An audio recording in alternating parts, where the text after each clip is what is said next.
Yeah, this is good evening. This is Subhash Gatade.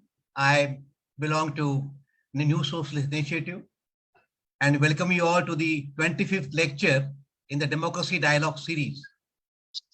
Our guest this evening is eminent scholar, author, and researcher, Professor Ashutosh Varshney.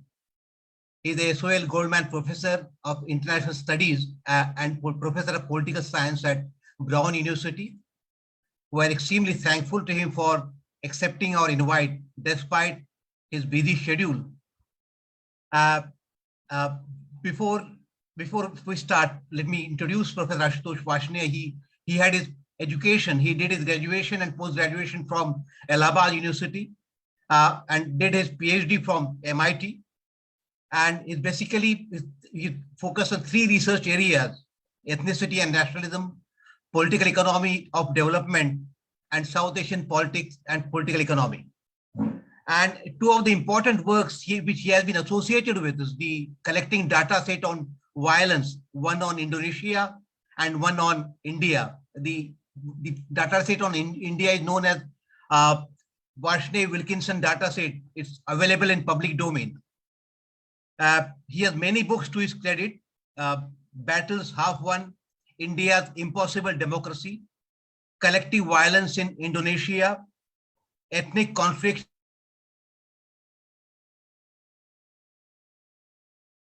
We have lost you. Subhash, you got muted. I've lost you.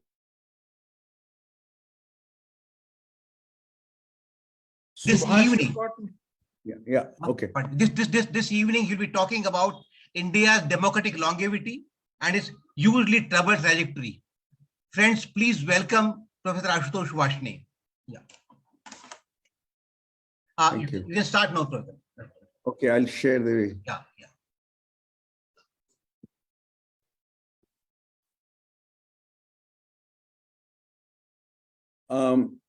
First of all, many thanks for inviting me to this distinguished forum.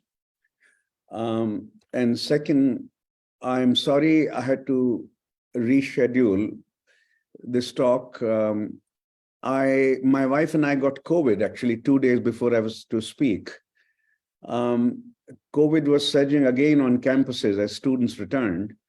Though we all got mild variants, nothing to be very excessively concerned about, but we were down for a week, and now and it took roughly 10 days to return to work. So I apologize for the postponement, but I'm happy to be here. Secondly, I just want to say that for the sake of analytic precision, I stick now in my lectures and talks, I stick very close to my PowerPoint slides and put a fair amount of text there so that I don't stray into, given always our constraints of time, I don't stray into allied areas of discussion, and I remain focused on what is to be discussed. This particular talk is based on two recent published articles. One in a volume where democracy in different parts of the world was being re-examined, especially in light of democratic backsliding in much of the world, including in the United States. And the second was a piece I wrote for Journal of Democracy last year published around this time, called How India's Ruling Party Erodes Democracy. I think I sent both to this group, and I wonder if they're shared. But if they're shared, you'll see me staying very close to those. And I'm also about to submit, or it's a commissioned article on. The title is "The Jim Crow Impulse of Hindu Nationalism," and people are interested, I'll be happy to go into it for 5 to 10 minutes. Essentially, Indian democracy today is compared in many, many circles to fascism in Germany in the 1930s and 40s, less to Italy's fascism, more to German fascism. But I'm arguing in this paper that the more interesting and more alarming comparison is with what happened to Blacks in the American South, in the 11 ex-Confederate states of American South after they lost the Civil War, and how they lost their rights, including their voting rights, quite legally, actually. There was extra legal coercion also, violence, lynching, but much of the retraction of rights and their reduction into second-class citizens was achieved through legislative interventions, which the Supreme Court of United States or the courts of the United States could not block. If people are interested, I will be happy to talk about it, but let me focus on India's democratic longevity and the hugely troubled trajectory. Someone has raised,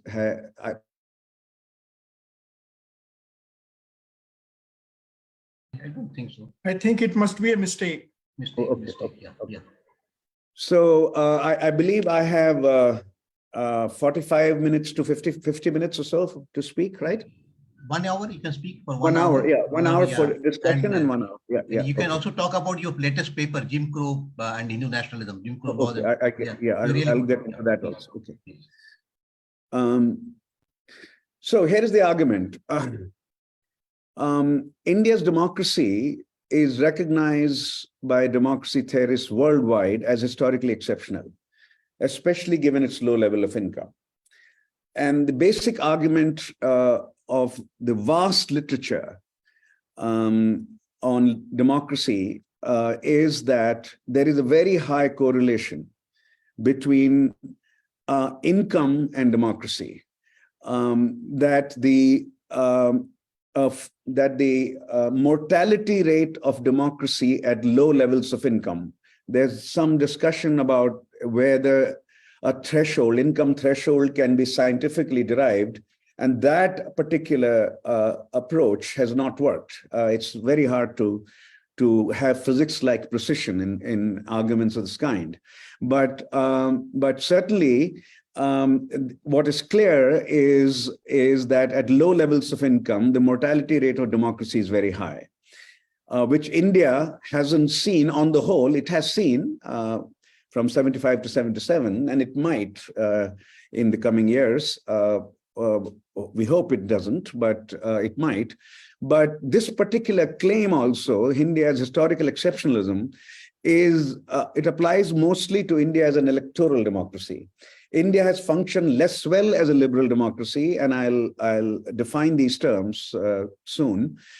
And these gaps between these liberal gaps, at least I have conceptualized as liberal deficits, and I've also made the argument that these deficits are alarmingly widening, or have been alarmingly widening since 2019, though the process began in 2014, but especially after 2019. And the claim now is that India's recent record since 2019 especially, demonstrate that India's democratic evolution has reached a stage where the electoral and liberal aspects of democracy are in deep conflict. And India's electoral vibrancy, it continues. Some people question that. I'll make the case it still continues. And it's not a binary issue, yes and no. It's actually a scale, a quantitative scale, more or less. So it still continues. It hasn't dropped below a threshold. And one argument that in favor of that, which is associated with me, is that 13 states out of 28 in India have non-BJP governments. And if electoral vibrancy were not there, that won't happen. Maybe with greater electoral vibrancy, there would have been 15 to 16, but that's all. That's why it's a quantitative claim. It's not a yes or no, a binary claim.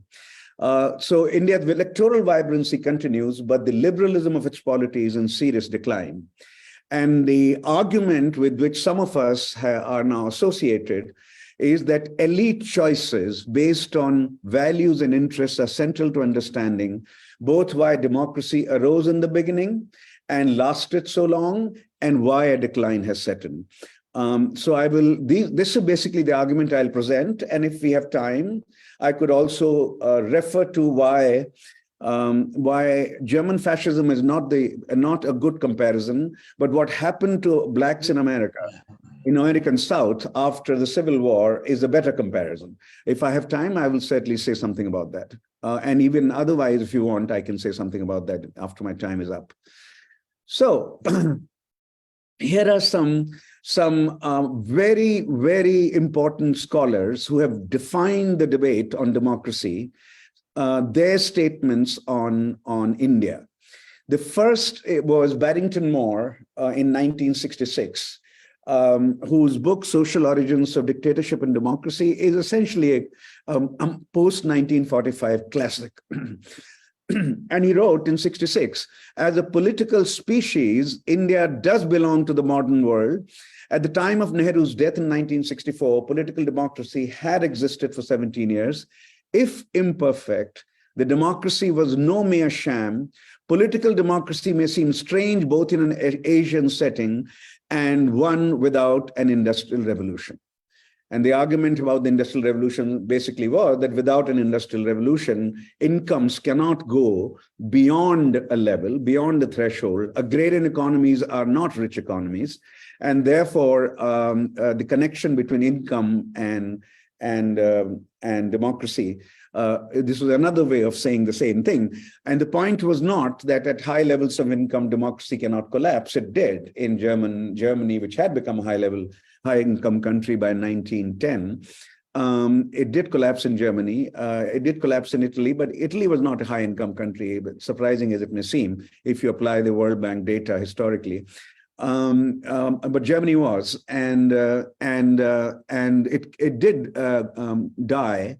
And even American South, which had a fairly high income, though not as high as American North, did see the death of democracy from 1880 to 1965 for more than 8 decades. Anyway, that's Barrington Moore, the earliest recognition.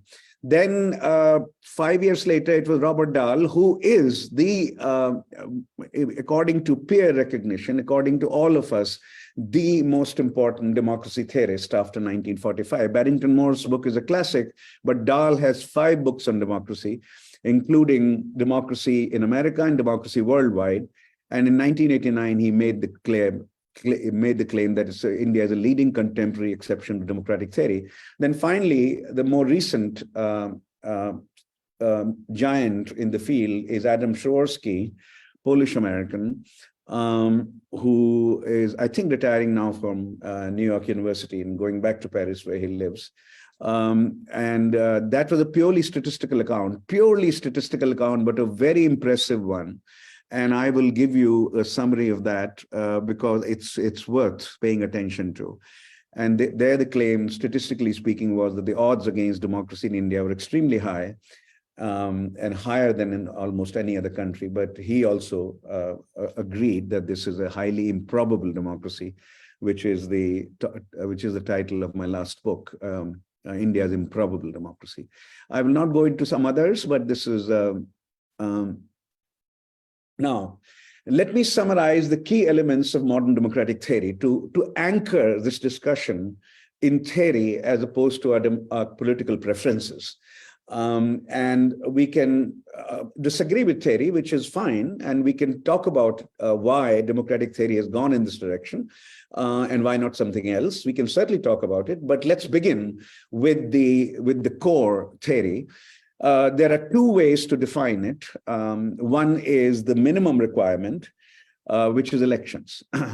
There cannot be a democracy without elections, though elections alone will not define democracy, is the basic point. It's a necessary condition, not a sufficient condition. And elections can in turn be split into two axes. One is the axis of contestation, where basically the point is, can you, as a political party, or can the opposition political parties or newly forming political groups contest the incumbents freely? and fairly. So that's a free and fair election point. And participation is, can all adult citizens, this is after 1945, can all adult citizens not only legally participate or have legal franchise or legally have franchise, but also effectively can vote. These are the two elements of the minimum definition. And the broader definition then adds to election. This is a purely electoral definition. And that adds to elections politics between elections also. And there the question of citizen freedoms becomes important. The 5 years or 4 years between elections, how does the polity function at that time? And the so-called civil liberties, or in the liberal literature, it's would call liberal freedoms, freedom of the in particular 3 freedoms. And we can talk about why these 3, why not something else. Freedom of expression, freedom of religion, and freedom of association are seen as very important between elections. And if they don't exist, the democracy in a minimum sense exists, but in a broader sense, it's weaker. That is basically the point. But it's also, the claim is also that with these freedoms alone and without elections, you cannot have democracy. Presumably, in this, but not presumably, empirically, these freedoms are unlikely to exist without a democratic, an electoral democracy. That's why you have this idea of necessary and sufficient. Yeah. Then these are the definitional issues. Then there are some huge empirical findings. One is income and democracy. I've already said that democracies can be established at low levels of income, at any level of income, but they survive generally at high levels of income. And we'll give you some exceptions to that, including India. And then a huge empirical finding that if voting is not compulsory, if it's voluntary, then the richer and the more educated the voter, the higher the odds of voting. Voting itself has been empirically found to be an activity that attracts the more educated, the richer, the more privileged, much more than the less educated, the poorer, and the subaltern. That's an empirical finding. It doesn't have to be that way. That's an empirical finding. Okay. One should also actually note that you can have at national level, you can have elections which are fairly competitive, and in certain regional theaters of a polity, elections would not be very competitive. You can get into cases like that, and they create difficult identification problems. How exactly then to identify that polity, how exactly to conceptualize that polity, how exactly to present that polity. We'll get to that in a moment. Now, as I said, there are the basic theoretical argument which leads to the core of democratic theory, very election-based, is that an ends-based or what is called substantive democracy is not what the discipline can defend.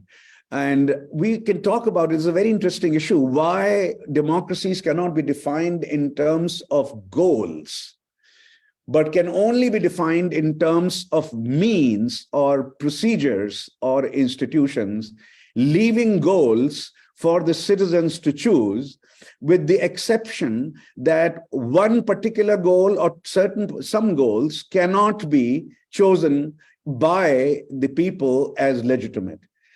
People by themselves, the majorities cannot choose in election, cannot elect to or cannot choose annihilation of minorities. That goal cannot be permitted. But a lot of other goals are to be negotiated by citizens among citizens, between government and citizens. But the basic argument is that it is a procedural or means-based definition, conceptualization. It cannot be normative or substantive based. We will get into that if necessary, just to give you a sense of where it's coming from. For example, the Marxist critique of what is called bourgeois democracy is based precisely on the idea that it doesn't pay attention to ends as much as it pays attention to procedures, and therefore is not a substantive democracy. We can get into that discussion later, but just to give you a sense of where it's coming from. Okay. Now, electoral vibrancy of India. Since 1952, there have been 17 national elections, 388 state elections. And since 1992-93, India has elected 3 million local legislators also every 5 years. And 1/3 nationally have to be women by law, and states are allowed to go up to a half. 1/3 is a minimum requirement. It's not a requirement. It's not a maximal requirement. Maximal requirement can go up to half, and then you can talk about some other issues, caste reservation, etc. Power has changed hands 8 times in Delhi and tens of times at the state level. We know that. In fact, political scientists don't count anymore how many times power has changed hands at the state level. It's assumed that that's the way Indian polity is. Robert Dahl used a very interesting term in his last book before his death. He said, it's something that some of my students were struggling with, but when he said it became a very interesting proposition, that democracy has become, as it were, the national religion of India. This was before his death. This was around 2010. He made that claim. He died in 2012, I think, or 13. That was the last book. Democracy has become a national religion of India. Currently, 13 out of 28 state governments, as I said, are not ruled by the rulers that rule Delhi. This kind of pattern, as you know, is very old, and it began in 1967, and it keeps appearing even today. That is true. It was not true in the first 2 decades of democracy, and no one questioned, even despite not having enough opposition ruled states. 1957 was the first. Technically, 1950 was the first, J&K. Second was Kerala, and then 1967 onwards, you have had so many states which have been ruled by parties that did not rule Delhi. Okay. Now, let's look at some different kind of data to suggest electoral vibrancy. In 1952, 81 million votes were cast. In 2019, 610, nearly 608 or 9 votes were cast. And turnouts have been, of late, routinely in excess of 60%. In speaking internationally, unless voting is compulsory, a turnout of 60% is considered very good. And India has repeatedly crossed that, not certainly in 52 and 57, but repeatedly crossed that in recent years. The last 2 elections, 2014 and 2019, had the best turnouts ever, over 65%. Mr. Modi won the 2 most participatory elections in India's history. That is very clear from data. Until 1989, following mainstream democratic theory, the richer and the more educated and more privileged citizens of India used to vote much more than the poorer and the less educated. Since 1989, defying empirical democratic theory, the poor and the less educated have voted as much as, if not more than, their less fortunate more fortunate co-citizens. And this is why we call it a plebeian turn in India's democratic evolution. That may be getting partly reversed in the last 10 years, but it's not fully reversed. The participation rate of the so-called masses or lower strata or poorer strata or less privileged strata, the subaltern, remains very high. Even in the last 10 years, even though there's no doubt that the upper caste and the anglicized middle classes have returned to the voting booth in larger numbers after 2014 than they had between 1989 and 2014.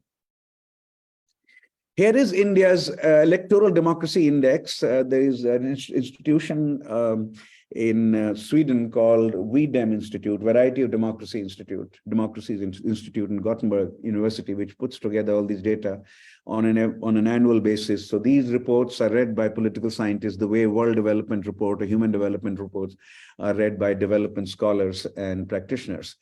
And here, I don't know whether I can, the colors are coming out clearly on your screens, but this is the India line. This line is the India line on Electoral Democracy Index. This is the West Europe, North America line. India has been, on the whole, lower than only West Europe and North America, whose incomes, the incomes of those regions have been many times higher. Many times higher. The world line is here. This is the world average. This is the world line. India recently, as you can see on your screens, has dropped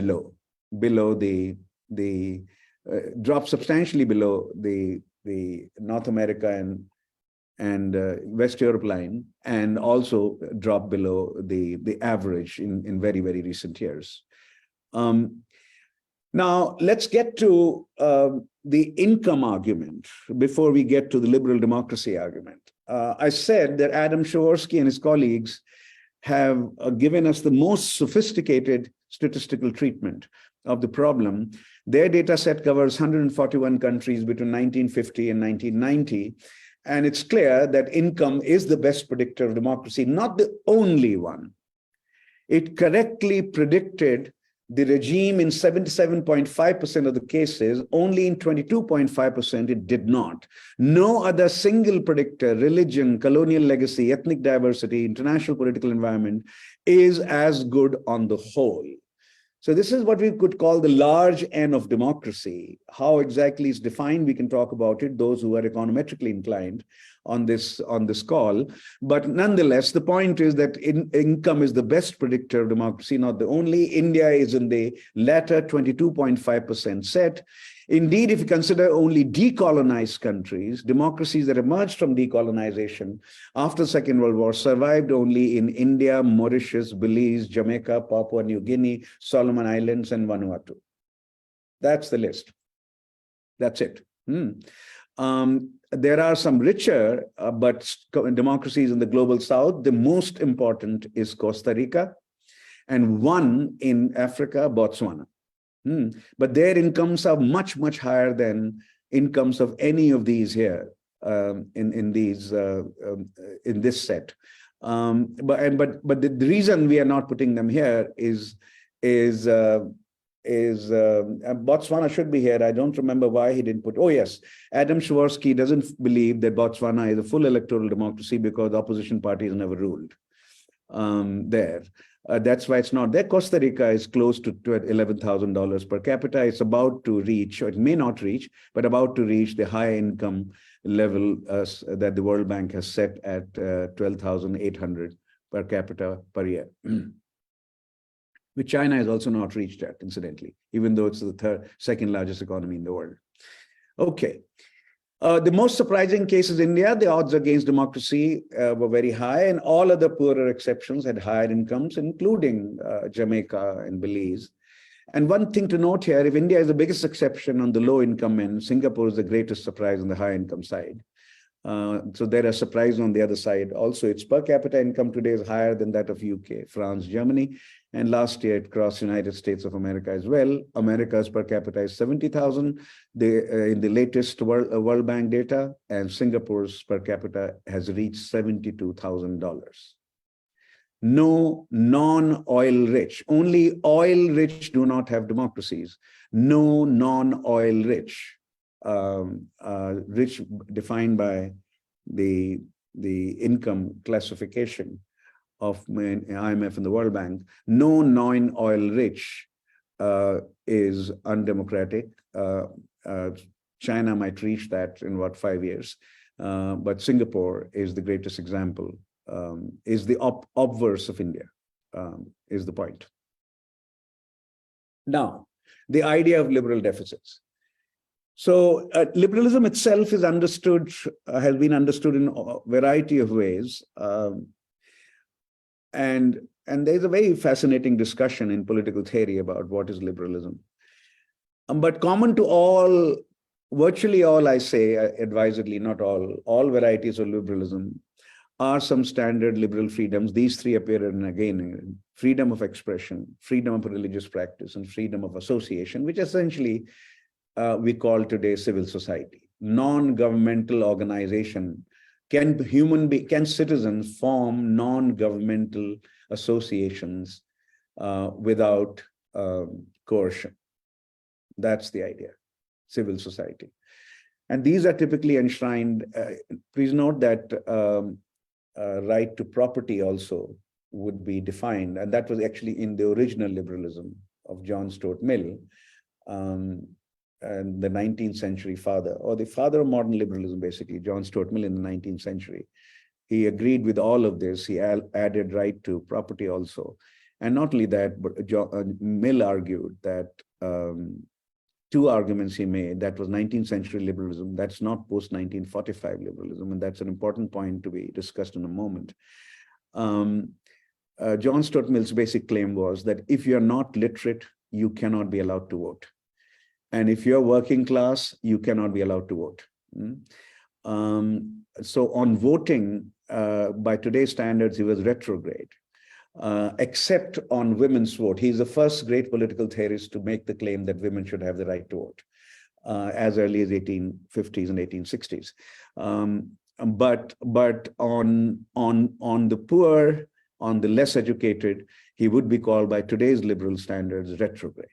But he did agree that freedom of expression, freedom of religious practice, and freedom of association would be absolutely important to any definition of liberalism. And these freedoms are especially important for democracy between elections. This is not an electoral point primarily. This is a between the elections point primarily. Why? Once the minimum criteria of contestation and participation are satisfied, a democracy can attain higher quality, meaning it can become deeper if liberal freedoms between elections are available. That is, if citizens are free to speak, free to associate, free to practice their faith. Thus, we cannot have a democracy without free elections, but a democracy would be deeper if non-electoral dimensions of freedom, not simply free vote, were also available. So this is an argument about quality of democracy, about depth of democracy. This is not an argument about whether democracy exists. And therefore, and this is a claim that many of us are beginning to rethink, but we are not giving up the claim that elections are unimportant. Pranab Bardhan has gone to the point where he thinks that this is more important than elections, but political scientists are not willing to give up that claim, though they worry about attacks on citizen freedoms, what they might do to elections themselves, right? That's a very interesting new development that we have to think about, what attacks on freedoms can do to electoral integrity itself.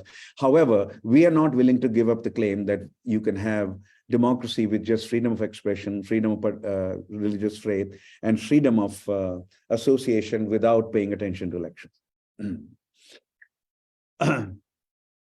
Now, here is the special case of minority rights, which did not exist in the times, in the age of John Stuart Mill. And this is very important now after our experiences in the 1920s and especially 1930s and 40s, and especially in Germany, where Hitler was essentially elected to power in 1933. All post-1945 democracies are not only based on the idea of power stemming from electoral majorities.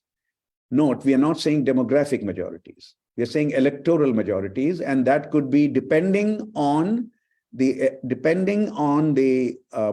type of electoral system, could be 40% or could be 50% plus one, as in most American elections, not all, 50% plus one. But also on, not simply on the idea of electoral majorities generating power. political power or ruling power, but also on minority protections. And that has become a requirement of liberalism. Why? Majorities can protect themselves by their numerical weight. Minorities don't have that privilege. Hence, minority rights always constitutionally protected in modern post-1945 democracies. And here, minority and majority is not a demographic or numerical claim. It is an ethnic, racial, or religious claim. The minority is, if it's simply a numerical minority after elections, it must submit to electoral majorities. But the problem is when numerical minorities get tied to racial, ethnic, or religious minorities, and numerical majorities get tied to, or electoral majorities get tied to racial, ethnic, or religious majorities. That link is not all kinds of majorities would be acceptable in a democracy, is the point, right? Racial majority, if elected, religious majority, if elected, ethnic majority, if elected, will seriously violate the post-1945 conceptions or requirements of democracy. Without minority protections, democracy can become a brute majoritarian force. Example, Nazi Germany and Jim Crow American South. Carl Schmitt, a leading German legal theorist of the 1920s and 1930s, and who ended up joining the Nazis, drew a distinction famously between democracy and liberalism. Democracy for him was about expression of majority wishes. Liberalism meant protection of individual freedom and minority rights. Jews in Germany, he argued, very infamously, Jews in Germany could be protected under liberalism, but not under democracy.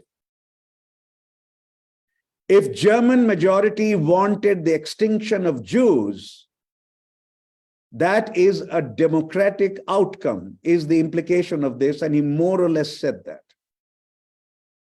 Not exactly in these words. That is the implication of this argument. Extinction of Jews can be democratically authored and legislated.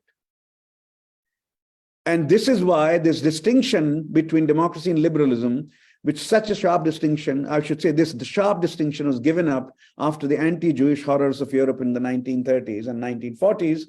All post-1945 democracies worth their salt tend to have rights for religious, racial, ethnic minorities built into their political fabric. And if constitutions are available, for example, Israel does not have a constitution, but it has a basic law, right? And all constitutionally based democracies guarantee minority rights constitutionally.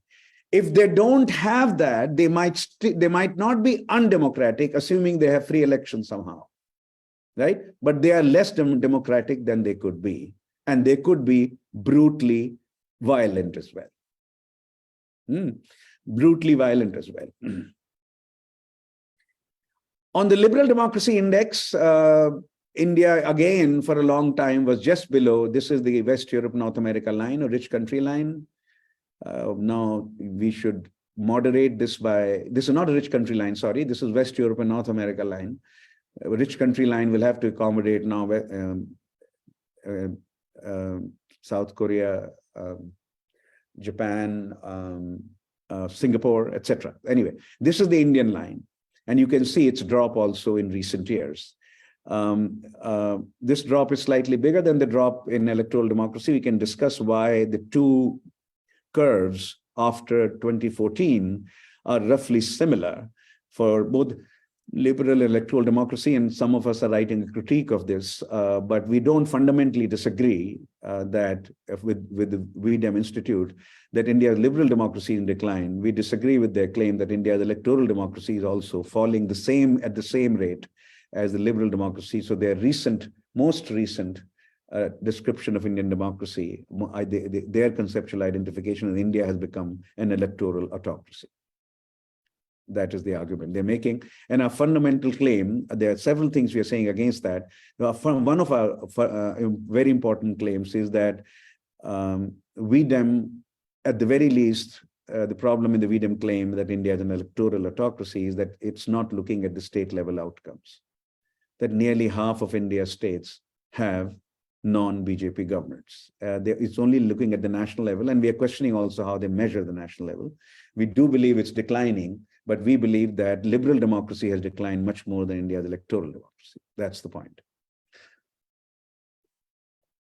Here is the gap. This is an interesting graph. This is the blue line is India's electoral democracy over time since 1950. This is India's liberal democracy. So in liberalism in India, India's liberal democracy has always been lower than India's electoral democracy, and we need to talk about that.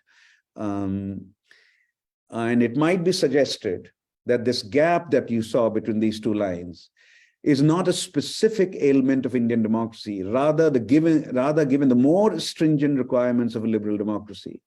The electoral liberal hiatus is a general predicament of democracies. In other words, there will be a gap in America as well. There will be a gap in Europe as well between liberal and electoral. This is indeed true, but the gap is more pronounced in India. And for this is the graph that I have created for decadal gap between the liberal and electoral scores. And this is India's line, among the highest till 1999 or so, and then the highest, not among the highest. Then Latin America goes up. The gap between electoral and liberal in Latin America crosses India's gap, but India is among the highest right through the gap between liberal and electoral. That, in other words, there is a fundamental problem here in the way India has defined its democracy. And that is to be noted and to be discussed. And here is the main discussion of that. In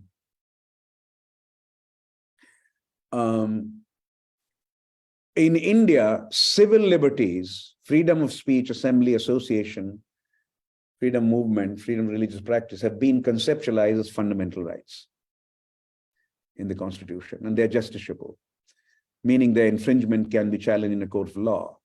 But Article 19 specifies in the Constitution itself limits on freedom of speech: libel, slander, contempt of court, decency, morality, security of the state. But in a very, very interesting development, the most important liberal politician of the 20th century, undoubtedly, I would not argue, I would not say arguably, and I'm happy to argue why I'm saying so. How, for example, even Isaiah Berlin and Dahl all saw Nehru as one of the most liberal politicians, most liberal Democrats anywhere in the world, though not without flaws. Though not without flaws. And here is one flaw that you can, the first amendment, constitutional amendment, though led in parliament by Ambedkar as India's law minister, heavily promoted by Nehru, constrains India's freedoms, various civil freedoms, these fundamental rights, which are conceptualized, the freedoms are conceptualized, citizen freedoms, civil liberties are conceptualized as fundamental rights. They can be constrained in the interests of the security of the state, that is very clearly said, friendly relations with foreign states, and a very clear new element was added: public order. Nehru campaigned for it. There's some very good books on that. Ambedkar did not oppose. Ambedkar, as law minister, piloted this. Public order was added to Article 19 very clearly within a few months of the adoption of the Constitution. What is the implication of that? The regime of civil liberties built in Indian democracy is Janus-faced. Both a commitment to civil liberties and limits to them are written into the Constitution. Right? Some governments have interpreted the restrictions more liberally than others. Others have simply used them harshly. The extent of allowed freedom has depended heavily on the nature of the ruling party and ruling governments. Courts have intervened, but not always in defense of citizens. The most infamous case was the justification that courts gave, the Supreme Court of India gave, in favor of emergency in 1976.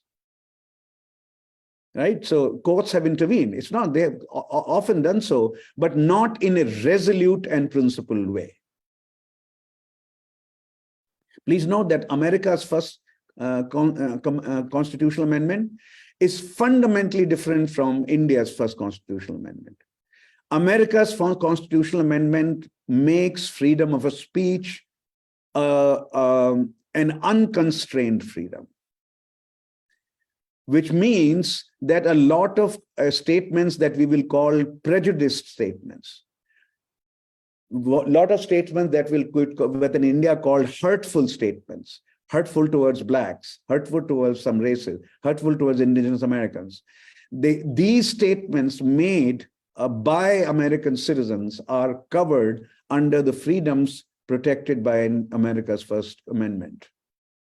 So when Donald Trump, during his campaign, said that Mexican Americans, he just called them Mexicans. Mexicans are rapists and criminals. He said that in July 2015 in an open statement that was covered, that freedom was covered under the First Amendment to America's Constitution. That was not legally liable. It may be politically injurious, but was not legally liable. In this case, it didn't turn out to be politically injurious. Okay. So, liberal freedoms in India, here is a summary. India is freest at the time of election, short of inciting violence. Virtually any argument can be made in election campaigns. Chaukidar Chor Hai was an argument made by Rahul Gandhi in the 2019 elections. Chaukidar Modi Chor Hai, Chaukidar Chor Hai. That is the extent to which you can make these arguments during elections. It happened again and again during election campaigns.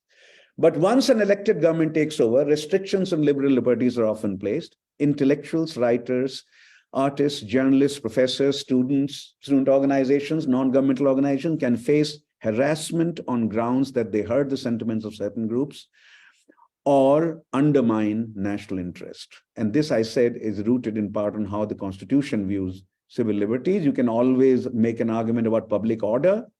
You can always make argument about liability. See, libel arguments certainly in the United States of America, the second polity I know very well because of how long I've lived there, and I'm studying it right now. I'm comparing American democracy to Indian democracy in my current work. So libel is typically against an individual in America. But when Mayawati claimed that Ashish Nandi hurt in Jaipur, the Dalits of India by claiming that Dalit politicians could be even more corrupt than the upper caste politicians. When she claimed that particular claim, hurtful to Dalits or hurtful to blacks, would not come under libel in America. Right? Hurtful to an individual in a very serious way, in a very material way, can be covered. But not hurtful to an ethnic group or hurtful to blacks or hurtful to some indigenous Americans, etc. Right? That can't be covered. It has to be an individual claim as opposed to a claim about an entire group. But in India, routinely it said it hurts the sentiments of a certain group. Right? That's how it's used. And then you say that this person is liable and should be punished for that. Now, let's look at the liberal freedom. That's the case. That summary is not enough for liberalism. Here is a more developed argument. Nehru's original restrictions we just saw. Nehru's flaw. If you see Nehru's liberal deficits, one is clearly what happened in Kashmir. And S. Gopal's argument in Nehru's biography, it's a very clever argument at one level, but it doesn't stand up to scrutiny. The greatest biographer of Nehru and one of the greatest historians India produced, S. Gopal, wrote that Nehru kept telling Kashmir's chief ministers, why can't you start a case against Sheikh Abdullah? How can we keep him in prison without a legal case? Right? It has to be whatever your claim is about his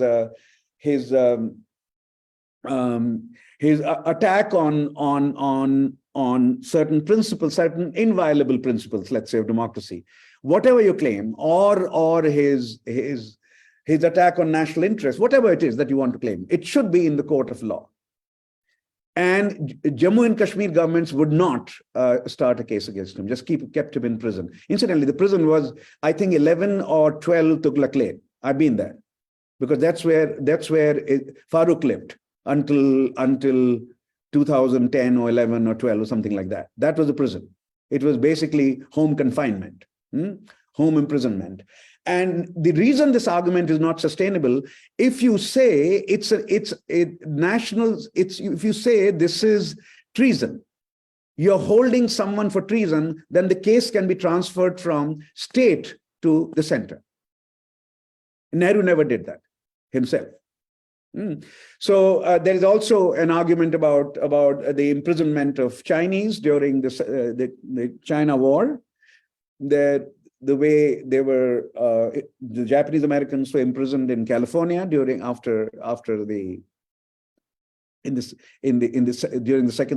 Second World War, something like that. You could make a similar argument actually.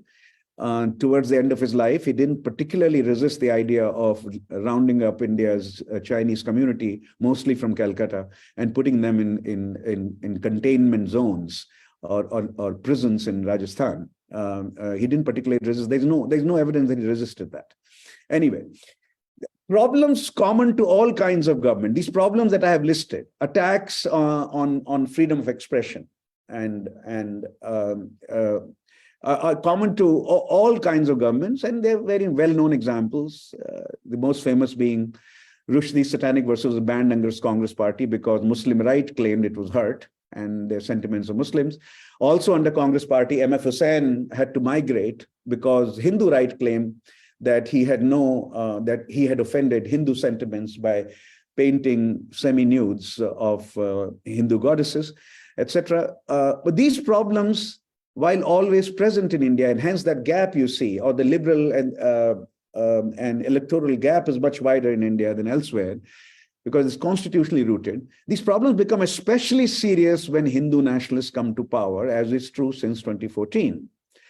Why? And the argument is clear. Minorities get automatically added to the list of targets, not simply the artists and and intellectuals and etc. A Hindu-centric view of the nation leads to that. India for Hindu nationalists is primarily a Hindu nation, if that's a fundamentally unconstitutional idea, much like the idea that America is a white nation. It's the same claim. It's in terms of political theory, political analysis is the same claim. Or the idea that Germany doesn't belong to Jews at all. Jews are not German, right? So it's the same claim, though I'm claiming that American South applies much more to India. Anyway, now let's look at briefly, this is all, you know this very well, so I'll be very brief about that. The beleaguered liberal freedoms after 2014, especially after 2019. Law passed in Parliament in July 2019, the so-called UAPA Amendment Act, that gives government power to designate individuals as terrorists and keep them in that state for months before judicial appeal is permitted. Or even if judicial appeal is permitted, if the prosecution says this person, and then we know so many by now, some of them were at JNU with me. When I was at JNU, after Allahabad, I was at JNU. I don't have a formal degree from JNU, but I was at JNU for 3 years after 1977 before I came to MIT. I didn't finish, I didn't get an MPhil or a PhD from there, but because I was going abroad. But some of those, for example, Praveer Purkastha was senior to us by 5, 6 years or 7 years, right? So these are so if the prosecution says he has been picked up under UAPA, it's an extremely difficult claim for the judiciary not to accept. It will simply ask you, why UAPA? And then if once the prosecutor says, because of this UAPA, then Gautam Navlakha can be kept in jail without a proper judicial access, right? So that's what UAPA does. It's essentially saying that Praveer Purkastha is a terrorist, right? He is violently trying to overthrow Indian state. He's a terrorist. And therefore, so long as UAPA is the claim and the judiciary says, okay, it's a UAPA claim, then he can be in jail for very long. and judicial appeals when allowed. You know all this, so I don't have to summarize. I'm just giving the main point here. And now the beleaguered Muslim minority. So I used to work on riots. I worked for 10 years on riots and produced that with Stephen Wilkinson, my colleague at Harvard at the time, now at Yale. We produced the data, Varshney Wilkinson data set, which is now standard statistical reference in the field, used by anyone, almost anyone, who works on riots and wants to have data. And so riots used to be the principal form of communal violence. Riots have clearly declined since the mid-1990s, with some very big exceptions, which have to be, in a statistical sense, will have to be seen as outliers. Some of them are very alarming outliers. For example, Gujarat 2002, the biggest of them. For example, Muzaffarnagar 2013, another big one. 75 deaths is a lot of deaths, and a lot of people injured and expelled from their rural settings. For example, Delhi 2019, I think, 2019, Delhi. That was 3 days only, but more than 50 people, 52 is our documentation, our number, 52 people were killed.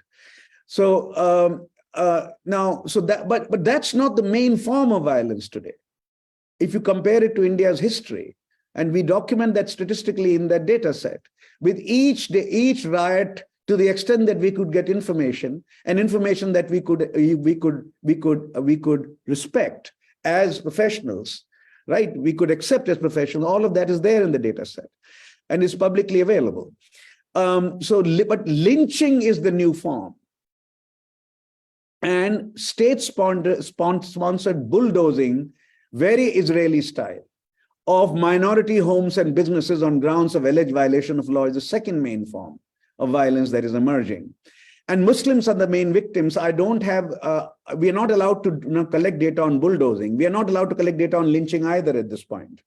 Anyone who tries to collect data, so we have some data till 2019. After 2019, if you collect data on lynchings, we probably would be picked up under UAPA. Right. Therefore, it's becoming very hard to do this kind of research. Right. But I'll show you what I have. First of all, just conceptually the difference between riots, pogroms, and lynchings. This is very important. These are three forms of ethnic and communal violence, or racial violence is especially important, and we need to see what the conceptual differences are. Riots are clashes between civilian mobs. Many are targeted on both sides. State neutrality, effectively embodied in the police force on the ground, may be in doubt during riots, but it is not abandoned as a principle. Right? Pogroms are a special category of riots when state-condoned or state-approved attacks are perpetrated on a hapless minority group. State neutrality is dropped in principle or in practice. So I wrote when I was writing about riots, that the anti-Muslim pogrom of Gujarat was the first full-fledged pogrom of India after 1950, right? And I also argued that anti-Sikh riots after 31st October 1984 they will have to be called semi-pogroms or half pogroms, for the reason that one element of the definition of pogroms they don't satisfy. Namely, not only the state neutrality is dropped in principle or in practice, which it was in 84 also, but the ideology that targets minorities should be there. I could not claim as a professional, as a scholar, despite all my sympathies for what was happening to Sikhs in Punjab. As a professional, as a political scientist who deals with these questions, I could not claim that that Congress party had developed an anti-Sikh ideology. It was what we call a strategic act of killing, mass killing, as opposed to an ideological act of mass killing. You can say this is irrelevant, and in the eyes of the law, this will be irrelevant, isn't really? Not in the eyes of social sciences. In the eyes of the law, this would not be relevant. that state was not state neutrality principle was dropped in 1984 should be the reason why courts would imprison those who were involved in leading the mobs, etc. Right? But in the eyes of social sciences, the riots and pogroms are clearly distinguishable. And this literature comes from the attacks on East European Jewry in the late 19th century and in the first half of the 20th century. Lynchings are mob attacks on one or two, a few individuals. These are not one civilian mob going at another civilian mob. Mob attacks on one, two, or a few individuals. Comparative research from Indonesia, and Indonesia is very well studied, Jim Crow American South is very well studied, shows that a country, a region can't have widespread lynchings unless vigilantes or vigilante groups enjoy some kind of impunity, believing that they will not be punished by the state. And yes, state is looking away, you can say. So lynchings can come close to pogroms in one sense, but the attack is on one or two or three individuals. A mob attacks them. It's not a mob attacking an entire Zakir Nagar. That's a pogrom, if the state doesn't intervene and try and save those who are being attacked. Not an entire Zakir Nagar, but one or two or three people, of someone whose fridge had beef, someone who was going to, whose mother gave him some money to go buy clothes for Eid, and coming back, he's picked up and a mob kills him, and then broadcast that on WhatsApp, right? That's a lynching. Okay, so if you see the lynching data, we put together, it's not we, it's Harsh Mandar's group, though supported by me, by some of us. Oh my goodness. I have no idea where Rachmaninov is coming from. Let me check this, hold on.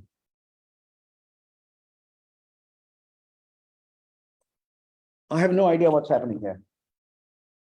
What happened? I don't know why Rachmaninov arrived all of a sudden. Okay, I got it. Classical music arrived from Russia while we're talking about Russian Jewry. Okay. Sorry, I have no idea why. It's artificial intelligence, basically, I think. Can you see it now? Can you see it? My slide, can you see? Yes, we can see. Yes, we can see. So here is lynchings in India from 2019. You look at a clear jump after 2014. Very clear jump, right? And look at who the victims are. These are victims by religion. It is not entirely against Muslims. This is the Muslim line. This is the Hindu line. And this is the Christian line. All that we need to know is that it's not entirely aimed at Muslims, but Muslims are many times more likely to be the victims of it, even though their population is only 14%. And Hindu population is 80% or 79.6%. Hindus are many times below. So Muslims are not only the main, not the only victims, but the principal victims of lynching, is the claim here, right? Principal victims of lynching. Then all of us know about Citizenship Amendment Act, and that from a democratic theory perspective is the following. The summary is that bifocal citizenship move. One aspect of is CAA, which has been passed. The other aspect is NRC, which will not happen for reasons I'll tell you, unless, which hasn't met the conditions yet for its operation. One, it excludes Muslim immigrants as citizens while accepting all other communities from Pakistan, Afghanistan, Bangladesh on grounds of persecution. So first of all, doesn't believe the Muslims are persecuted, even though Ahmadis might claim that, and even though Shias might claim that, both in Pakistan and Shias in Hazara community in Afghanistan, right? And it promises to, this is the second move. How many times have I heard Mr. Amit Shah, to make that claim? What chronology samajiye?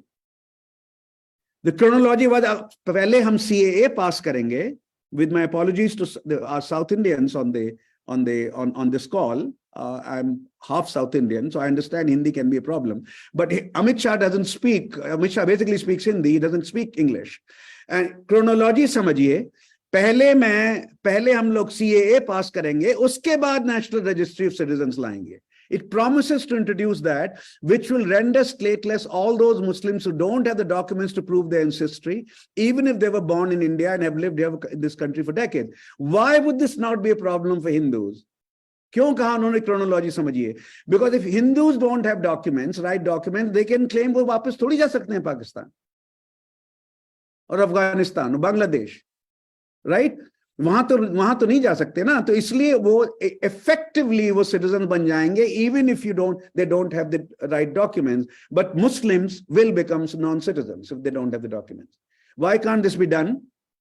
So long as 13 state governments are with non-BJP parties, this cannot be done because the counting authorities are state government authorities. Only one main agency, you can call it two if you want to add NSS to it, or only one agency of central government can count. So this is the census. The census doesn't have the capacity to ask for documents to prove your ancestry. If they want to add, they will have to add that. They will have to reform the law, revise the law, and add that requirement in the next census if they want to do this. State governments will not do it, and 13 of them said they will not only not have NRC, but they will not implement CAA either. In order for NRC to go through, CAA can be passed in federal parliament, central parliament. In order for NRC to go through, all state governments, or almost all state governments, will have to be BJP governments. But ideologically and rhetorically, this is a very big move. Because this is aimed at making Muslims second-class citizens, officially.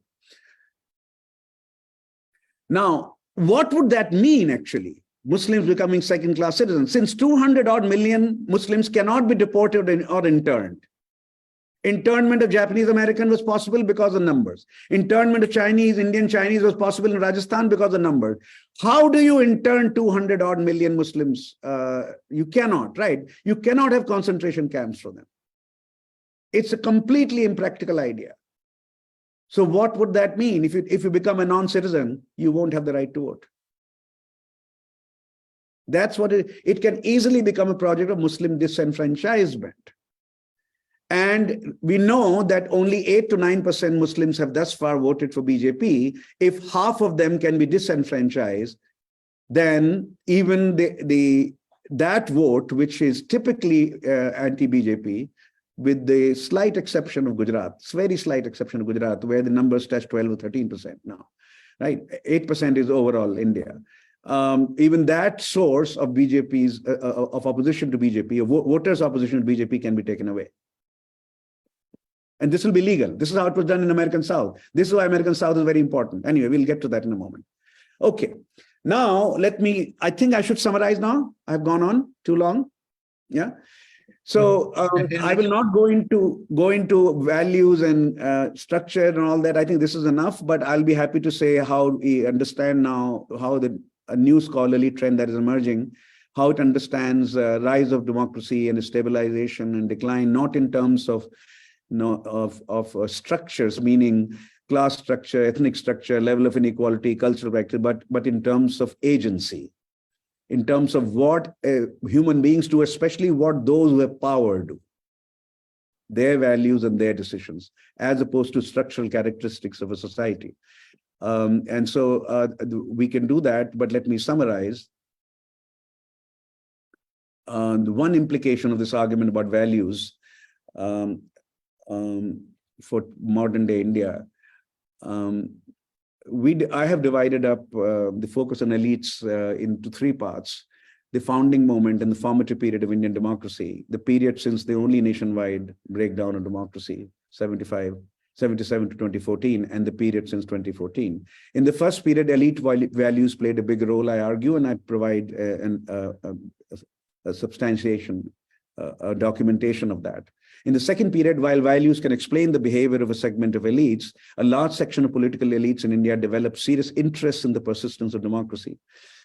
as many political parties came to power at the state level. You can't really show that Nehru, etc., and the Constituent Assembly had an interest in democracy and they had no other way to go. No, their values were such. They were not threatened in any way. So you can give details also about the elite values, because it's an important thing if you want. You can provide some details also if you want. Yeah, right. Okay. So here is the while dealing with the recent decline in liberal aspect of democracy, we have to focus on the set of values or the ideology that Hindu nationalism is. This ideology says that India is a Hindu nation, a truth, quote unquote, that the constitution and post-independence politics and elites wrongly, quote unquote, and unjustly denied. Further, according to this ideology, Muslims cannot be equal to Hindus. Hindus are the original owners of India as a nation. Muslims have been disloyal. Indeed, the Delhi Sultanate and Mughal Empire were equal to colonialism in this argument. जो 1200 साल की गुलामी का जो argument है, first of all, it appeared in Golwalkar, जो Mr. Modi has said it in American Congress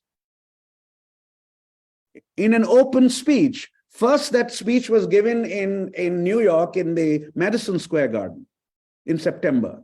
It was made also, I don't think it was openly made in Parliament. It was said outside Parliament, in India Parliament. First clear exposition of that view by a modern day BJP leader was even, incidentally, Vajpayee never made that claim.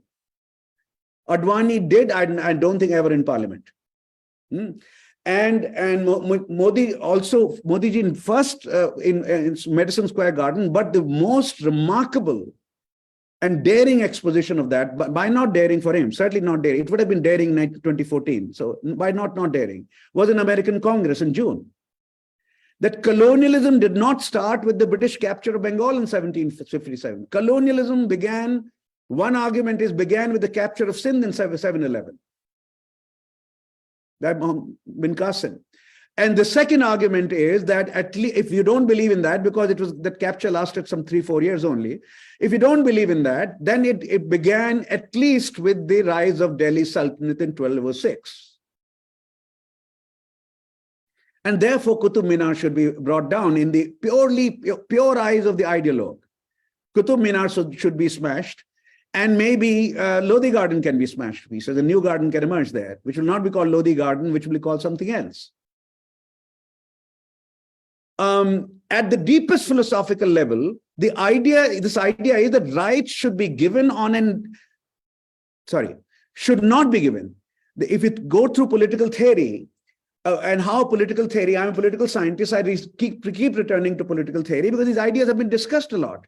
The basic idea here is that rights should not be given on an individual basis, which is how rights are conceptualized in a modern democracy. Rather, rights should be assigned on a community basis. Communities that have historically contributed more to India, communities that have been more loyal, and however you prove it, and however you want to say it, should have superior rights.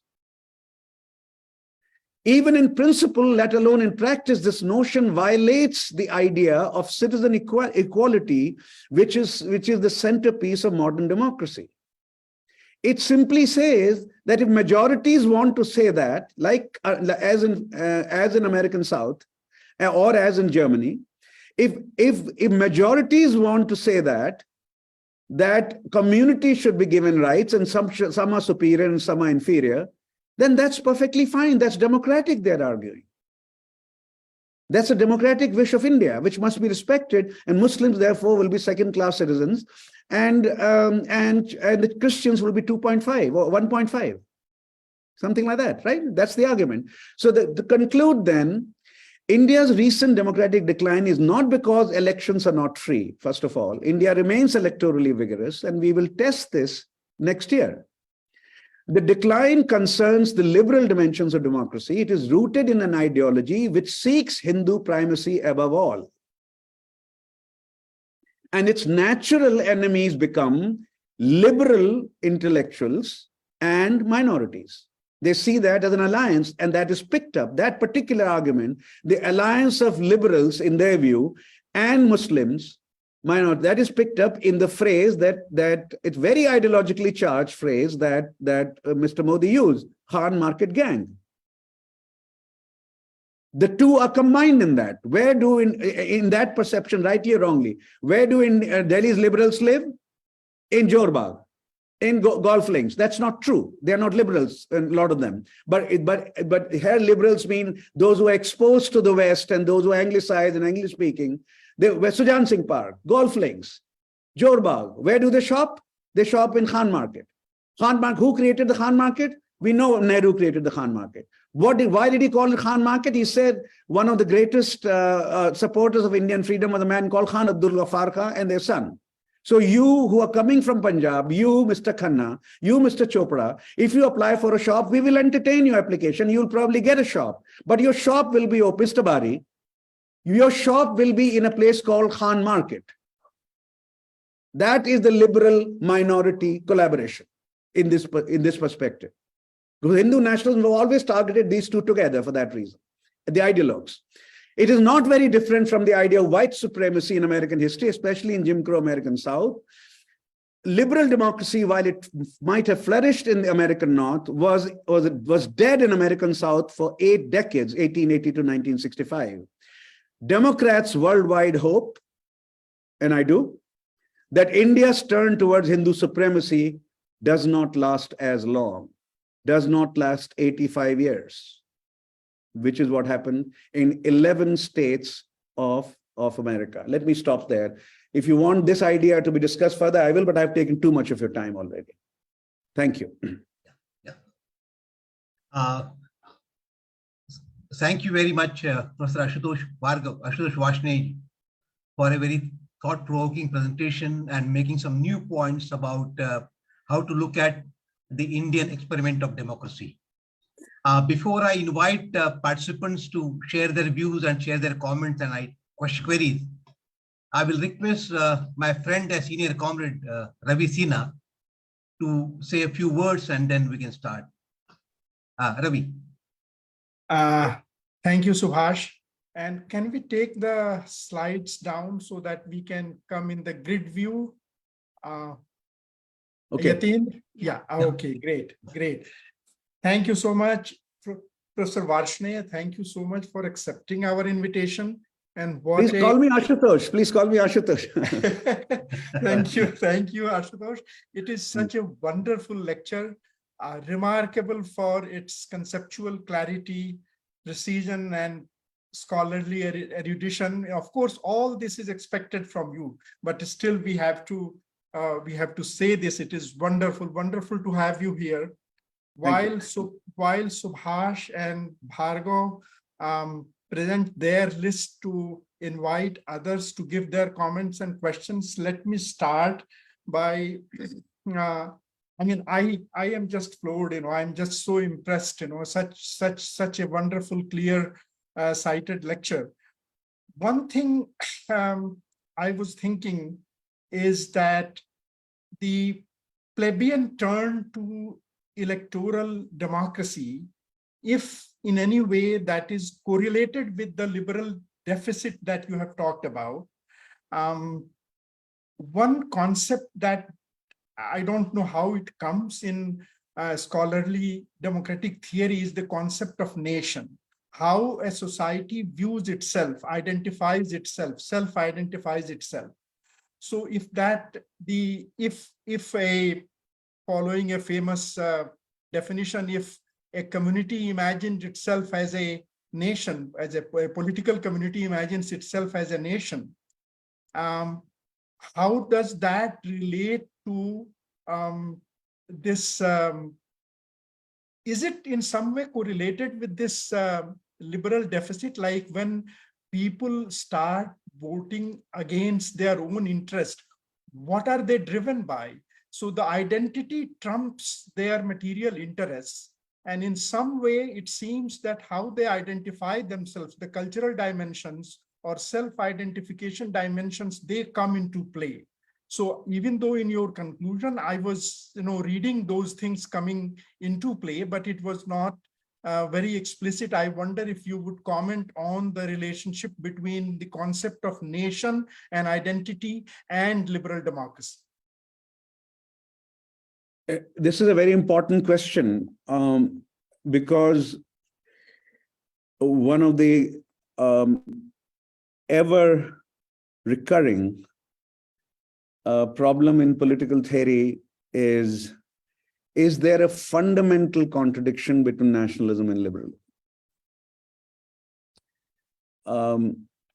And of course, this is one great 20th century problem. Its vilest forms, its most despicable forms were seen in Germany and American South.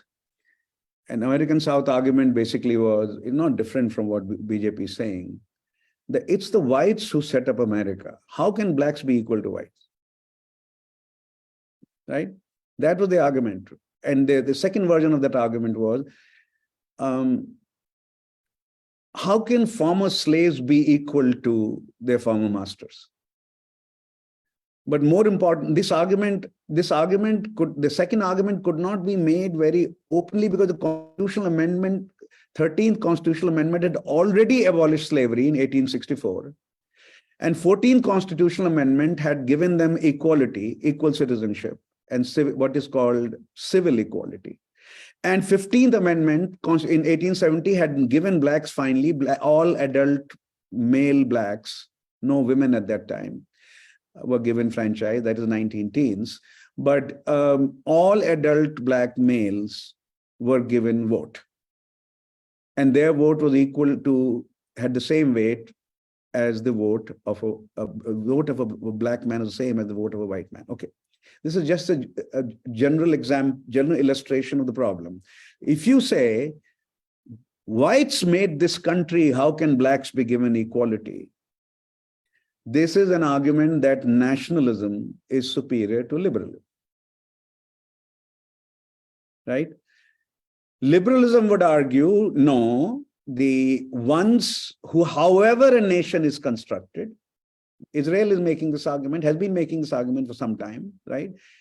Israel's basic law, Israel faced this problem very, very early on. The Israeli Arabs, who happen to be 20.5% of the legally constituted Israel, we're not talking about occupied territories, right? Legally constituted Israel has 20.5% Arabs. What are their rights? In a state created by Jewish migrants from Europe, basically Eastern Europe and Germany. Now, so yes, there is when this particular debate about an essential tension between nationalism and liberalism is resolved only when, and that is also very well developed literature, only when nationalism is defined as civic nationalism, as opposed to ethnic nationalism. When you say, however a country was created, everybody who is here and whenever he or she came is an equal member of the community. Right? This is the idea of a civic nation. And the two first civic nations in the world that have been discussed in the literature are France after the French Revolution and United States after the American Revolution. Now, these two civic nations have had their problems. Muslims have had, the French had a very anti-Semitic political culture for a long time. Then after the arrivals of Algerian Muslims and East African Muslims, Moroccan Muslims, etc., it developed a very serious anti-Muslim culture. Right?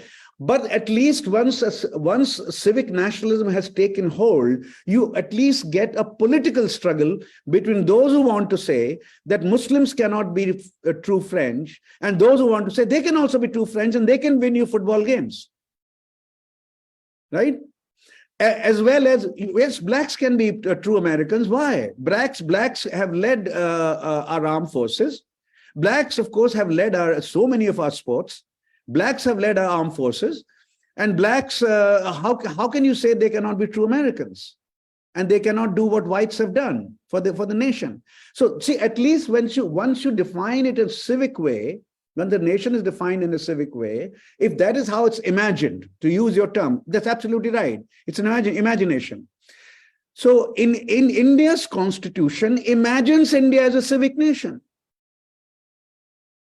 That's what Ambedkar is saying. That's what Nehru is saying. Gandhi, who's much more civilizationally rooted than either of these leaders, also doesn't give up on this idea that everybody who's here is equal.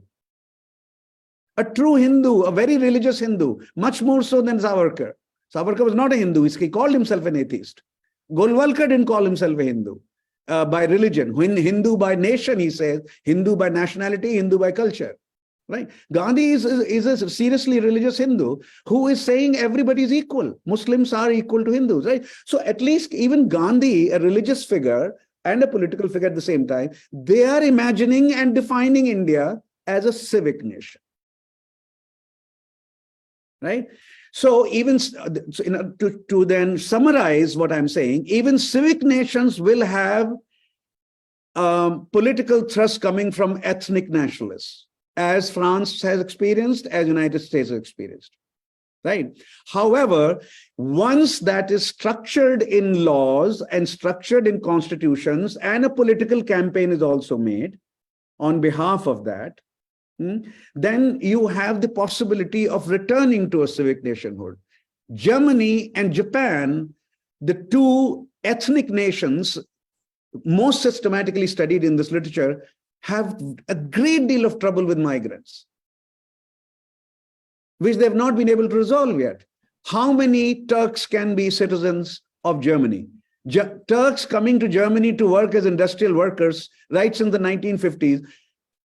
An estimated 95% of Turks living in Germany and born in Germany are still guest workers, is the term. I don't know the German for it, but we've all studied it.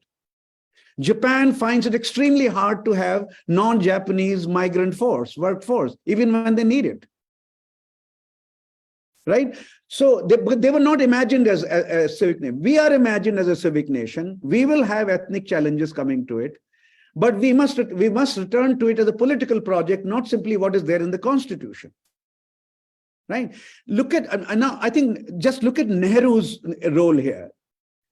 After 1947 was the worst moment for Hindu-Muslim relations, certainly in modern Indian history and perhaps in the entire history of India. Right? You have an estimated 500,000 to 1 million deaths. You have an estimated 15 million migrations across the border. Under those conditions, state project is what? Look at Nehru's fortnightly letters to chief ministers and the campaigns of the Congress party. They say we will not have riots take place. And our data shows that. There are 2-3 small riots under Nehru. After the Tufan of 1947, the cataclysm called 1947, 1992 didn't equal it. 2002 didn't equal it in terms of sheer magnitude of number of people killed. Right? 2002 didn't. 1992 didn't also compare. And 1980s were pretty bad. But anyway, 1992 was the highest after 1947, right? And then 2002 is of course, very, very bad. But they didn't compare with the suffering and the violence of 1947. This is a state project, politically promoted, when the state is committed to the idea that we will kill the communal virus in India, we will not let riots take place. And those congressmen, Congress was a large tent, there was a Sampurnanand there was a Govind Vallabh Pant there. These are not your Rajendra Prasad, these were not your straightforward secularists. However, they were not Savarkars either. They were what we would call traditionalists, traditional Hindus. They wanted greater recognition of Hindu symbols and this and that. And the Nehruvian state Of course, let them run UP when it was possible, even brought them into cabinet government as home ministers. But whenever a line was crossed, they were punished in all kinds of political ways, not legal ways, punished in all kinds of political ways. Purushottam Das Tandon had to resign as Congress president after Patel died. These are examples of that. That is called a political project on behalf of civic nationalism. That's what we want to create for all the differences between Gandhi and Ambedkar. There were so many. For all the differences between Nehru and Ambedkar, there were quite a few, not as many. Right? Quite a few. The commitment to what this nation is all about, what India is all about, is very clear. Everybody who's here is equal member of the polity. That is civic nationalism. So if we let India get defined in more and more ethnic ways or religious ways, or, right? And if somehow constitution is changed, which we should see as a possibility now, depends on what happens in 2024 elections. If 2024 election is won by the BJP single-handedly, Indians should be ready for a constitutional change, which is also one of the dreams of the original RSS, right? So anyway, but we have civic nationalism on our side if we don't agree with BJP. I don't. Right? So with their view of the nation, that is on our side, and that is the project which has to be enlivened. Right? It can be done through caste census when we talk about something else other than, and we defeat Hindu nationalism through a caste census or through a lower caste narrative. That is why. But defeating Hindu nationalism is important for India, not for India's constitution not to be changed. And ethnic nationalism not becoming our official nationalism. Our official nationalism is still civic nationalism. Before I invite other speakers, but let me, Mr. Srinivas Bulusu raised his hand. I invite him to raise his question. Before we take other questions, and in the chat box, and some other eminent professors are also there with us. Srinivas Bulusu, please unmute yourself. Yeah, thank you, Professor Varshney. It's a fantastic talk that I've gone through today. I would like to ask you, the real question I had in my mind is about the electoral vibrancy in India. I mean, why despite the civil liberties, especially in the post-Nehru regime, or in the decline, or the liberal deficiency, despite the liberal deficiency, you still have electoral vibrancy. How this has happened? How is it possible? Is it because of the increasing incomes, or is it because of, I just want to ask you about that. So this is why social science theories can only be probabilistic. The correlation is a statistical one, right? And those who are those that depart from the average line, the regression line, those who depart from the regression line of income and democracy, right, are clearly outliers there. And outliers exist because these theories, these statistical theories, cannot have physics like cause and effect. Cannot. It's not possible. That's not where they are. That's not the domain they deal with, right? So therefore, otherwise, you see, if you see that income and democracy are correlated, you call it causal. If you start calling it causal, not a statistical relationship, if you call it causal, then the question is, what is the role of politics there? Are you saying that politics changes according to income? Right? Different income levels, right? What is the role of politics there? So I therefore return to you on the political project that was launched by the freedom movement and our post-1947 leaders and the Constituent Assembly also, right? This includes one of the great critics of Gandhi, Ambedkar, right? This includes him. I mean, ask yourself also another, this is a slight footnote, but so allow me, I think we still have some time, just 2 minutes on this. I'm investigating this with Gopal Gandhi, actually, who should have some document. He has a lot of unpublished material on his grandfather.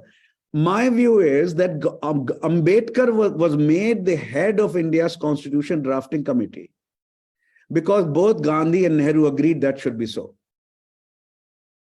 And Gandhi's argument, if I can find it somewhere, I am convinced that everything that I've read about Gandhi's history or political struggles of that time or political play of that time seems to tell me that Gandhi, here is how it happened.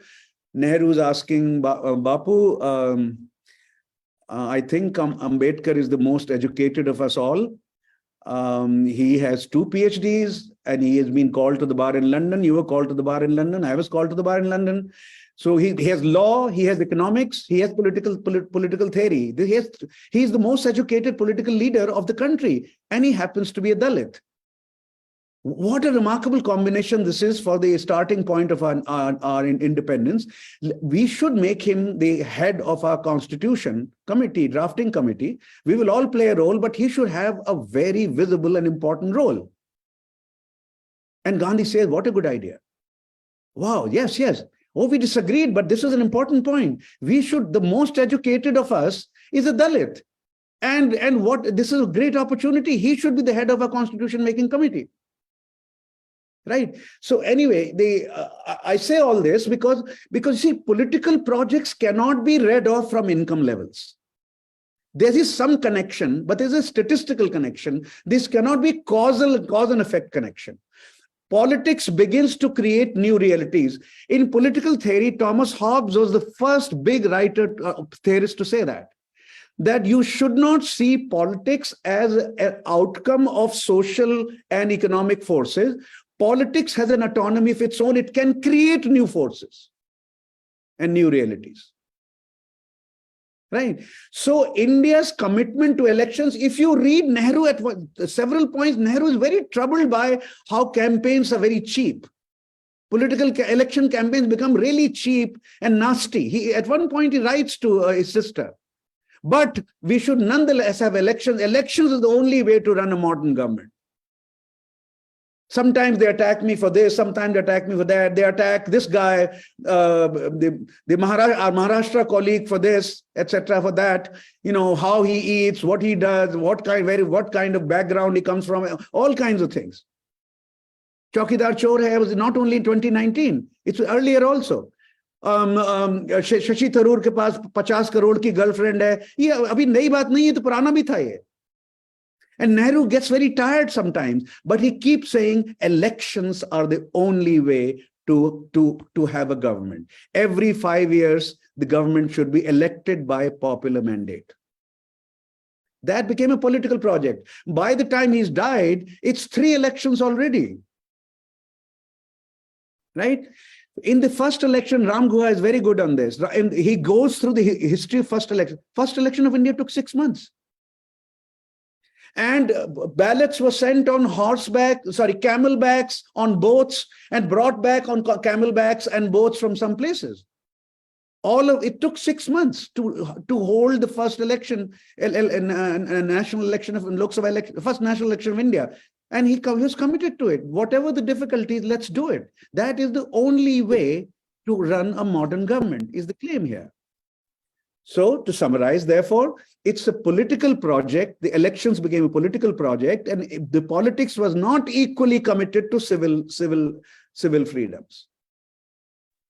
Commitment to election part of democracy is greater in those formative years of India, and commitment to civil freedoms is lesser. Why would you have a first constitutional amendment? You already have an Article 17. Why would you add public order also to it, right? Because they thought at some point, this is also a very generic problem. Samuel Huntington's great political scientist, his most famous book is called Political Order in Changing Societies. This is also Thomas Hobbes' great claim, that you can't even have liberty without order. If political order does not exist, how will you provide liberties to citizens? Nehru is making roughly similar claims when piloting. Ambedkar is also making roughly similar claims while piloting the first constitutional amendment. So the commitment to civil freedoms is not as vigorous, but commitment to elections is. And that political commitment, that political project institutionalized elections in India. Ask yourself two more questions. Mrs. Gandhi announcing elections in January of 1977.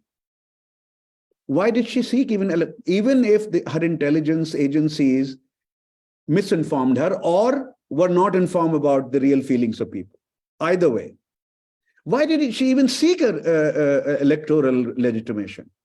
Because this has become part of what is called the common sense of Indian politics. You ask yourself also, I'm a critic of Modi, as you can see. Ask yourself, when Arvind Kejriwal won Delhi and when Mamata Banerjee won Bengal, why did she get on the phone and congratulate them?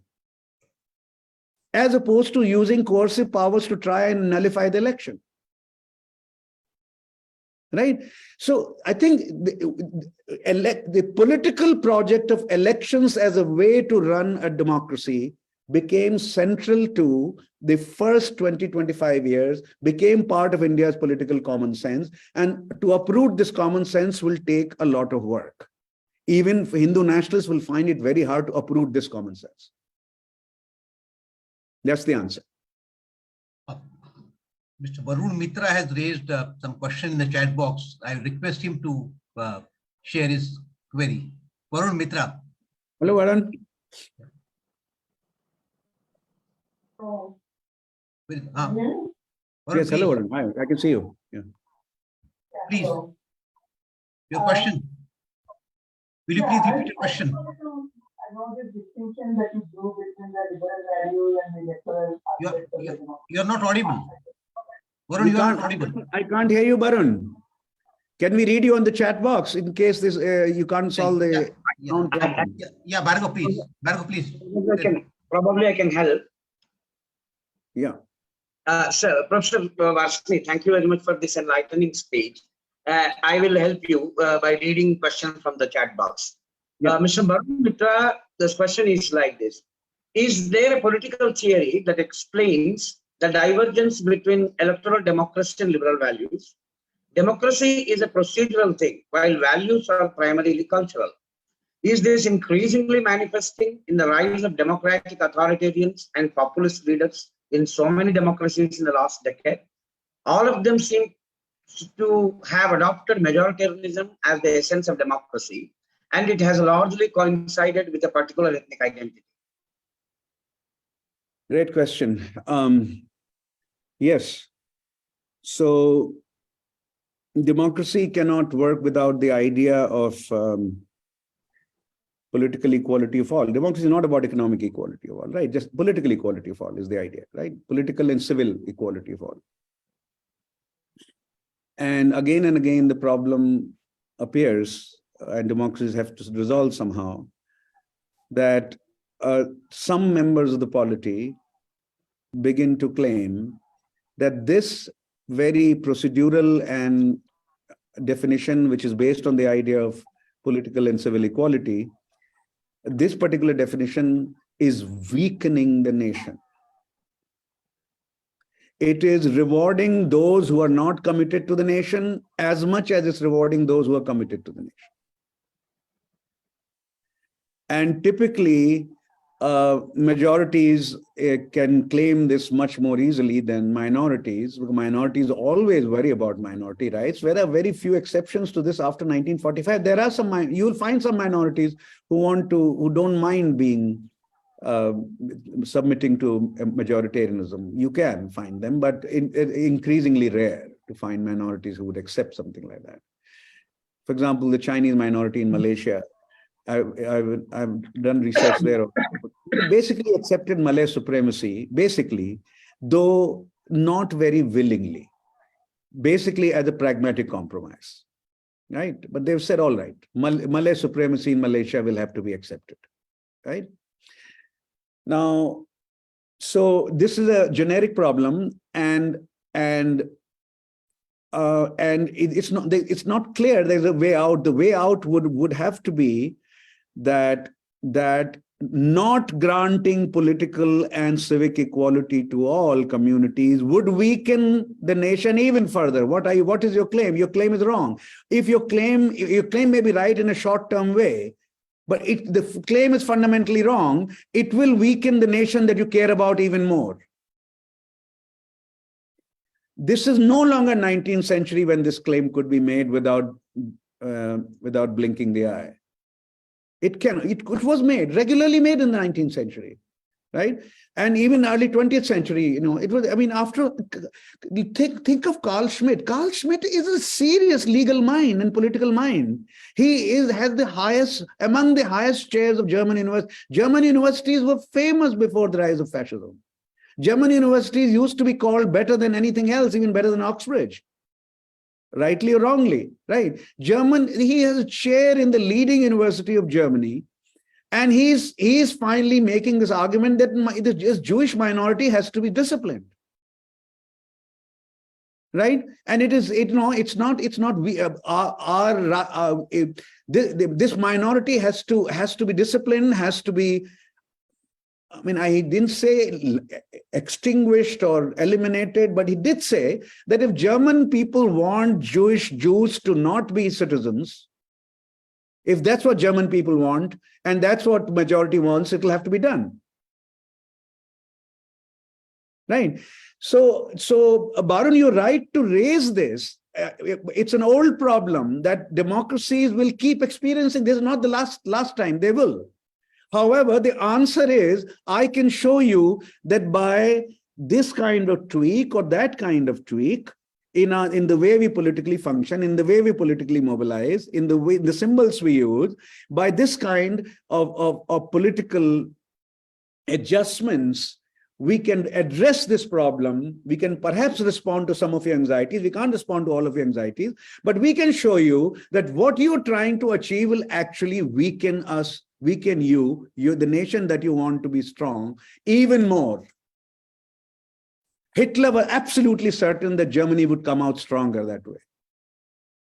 It did. Was absolutely certain. Read him. Absolutely certain. After not only after he comes to power, Hitler is a figure after 1921-22. Read him.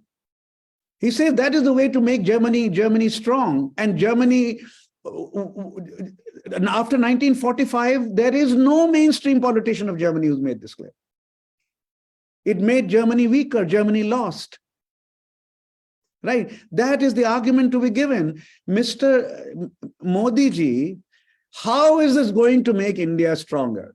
Just tell us, show us how. There is no example we know in the world where this kind of policy makes a nation stronger.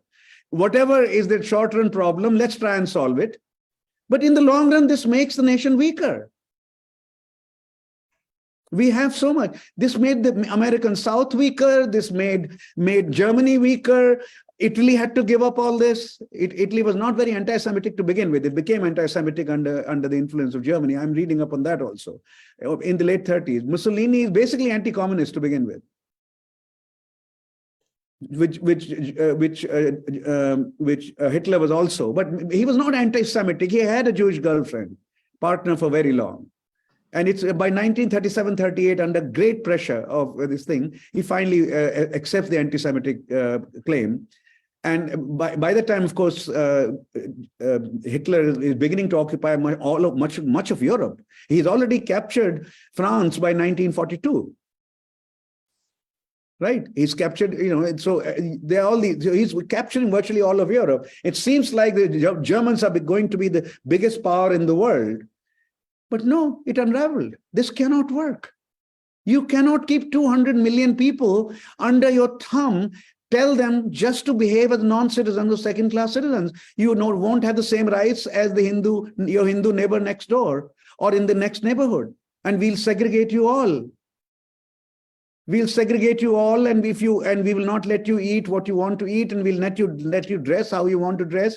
We will also not let you, some tweaking can be done there, but you can't have a fundamental attack on those fundamental rights and still think that your nation will be strong.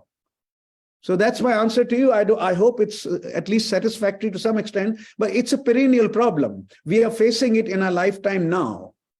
It's a perennial problem. We're facing it now, and because it's a perennial problem, we should go back to those historical periods when it emerged and how it was solved, or what the consequences were if it was not solved.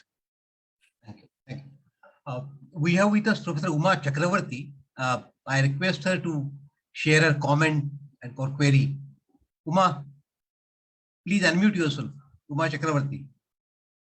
Welcome, Professor Chakravarti. Read you with great profit. Uma, can you unmute yourself? She's not there. Oh, sorry. Can you read it? I have Can you- nothing. Please, please, Uma. Well, I have nothing to ask or add to what you've written, what you've said, because it's the kind of direct. I don't have the political theory that you have, but it's the kind of direction we are all confronted. The direction of our own understanding about what's happening, and it's most depressing because living it out in the India of today is one of the worst nightmares I can think of. And all I can say, and I've begun to say, is that I was born before independence, which is actually true because I was born in 1941. And one saw the promise of the country and the hope that we were going to be a liberal, secular, egalitarian society. And at the end of one's life, one is confronted by the monstrosity of the hatred and denial of every single basic principle of a decent liberal secular society. So it's very depressing. And I don't know, I think we have to actually figure out how we can survive these times and not give up and stay with working for, I mean, by temperament, I'm not depressive or pessimist, but by the situation confronting us, sometimes I'm forced to feel that way. And I really, if there's a way in which one could think that we can change things, I suppose there are enough people standing up and saying this is not a society that we can endorse or live with. So to that extent, I see some hope, but how we are going to create that society in which you do not have the rights of citizens are the rights of citizens, and that all of us who are born here. I will just share with you, because you brought up the Citizens Amendment Bill Act, that when I went to the one evening I spent with the women who were there, and I met this old woman who's called, she became known as Bilki's Dadi. And Bilki's Dadi simply said to me, I can count my ancestors for 7 generations before me, but I do not have a single piece of paper. And I said to her, I don't have a piece of paper also either. But even as I said that to her, I knew that I was in a different position and she was from her. So that's the harsh reality of what they've done to our society. And we have, I don't know, somehow we have let that happen. Yeah, thank you. I think one is a long-term issue here, one is a short-run issue. And somehow we have to choose our short-run in a way that promotes the long-term, which is return to the order that our constitution set up and our early leaders set up. I was born much after independence, but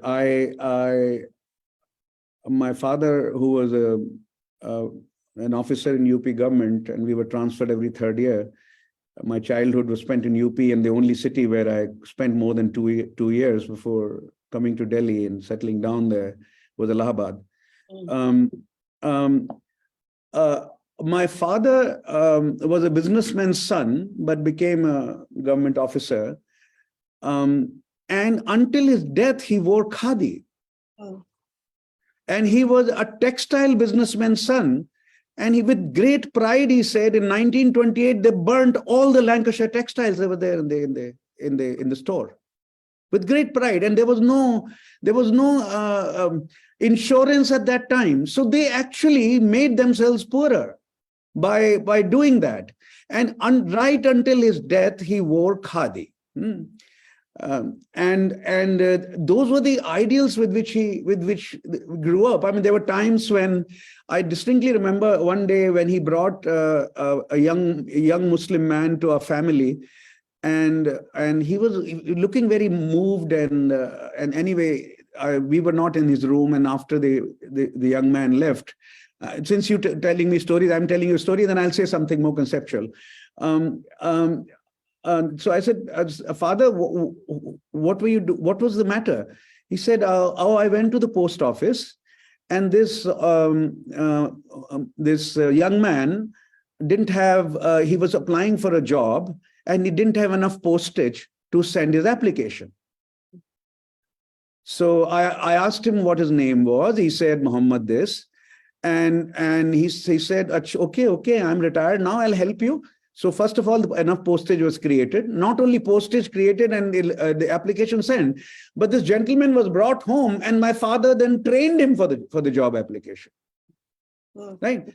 So these are the values. These are the values with which the freedom movement, your generation, which was my father was much older than you, but this whole generation grew up with this idea.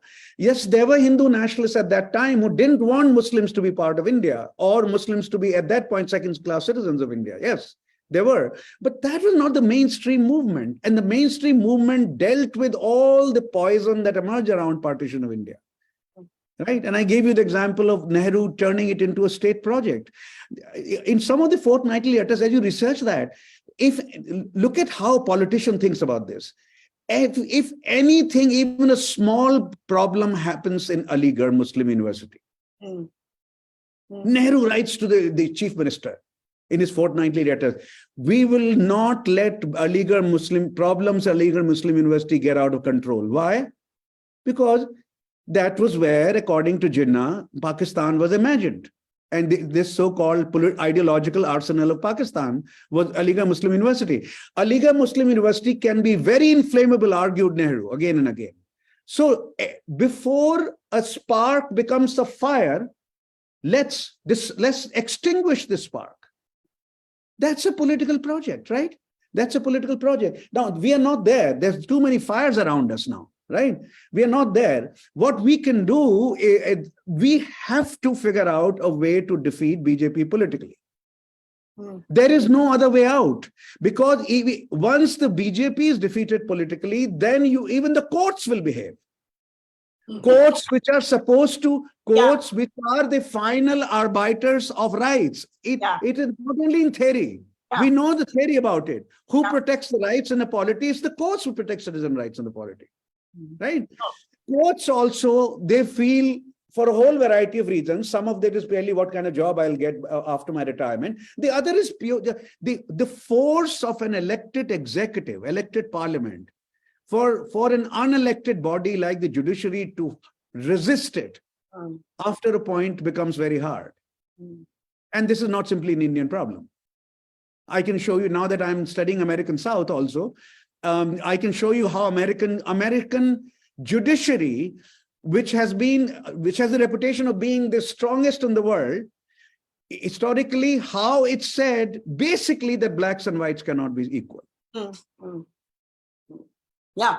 Even after the constitutional amendment, 14th and 15th, it said that in judgments, but it used language in such a way that you couldn't say that it was claiming that. However, that's what it was effectively claiming, right? So I think this has to be what we in political theory call a Hobbesian project, namely politics as the agent of change, as opposed to expecting politics to somehow cure itself. No, we have to turn it into a political project. And this centerpiece of that political project is not just civil society mobilization, which should happen, but changing the electoral result. Yeah. That's how it will begin. Otherwise, we have a very long battle ahead of us. Very long battle. If Mr. Modi wins to 2024 with a majority, if BJP is if he wins only 220 and he's in a coalition, the problem is different. I can analyze the political logic of that also. But if he wins 300 or 290 again, it is going to be a very long battle. and the nightmares are going to be immense. Right. And much of it will be done through Parliament. Essentially will attack the Constitution. To put it very simply. A parliament elected to power in which 300 members are from the BJP, that parliament will attack the Constitution of India. And the civic nationalism we are talking about, which is embodied in the Constitution, which was also a political project in the 1950s and 60s, will be seriously, it will be in much greater trouble than it is right now. Yeah.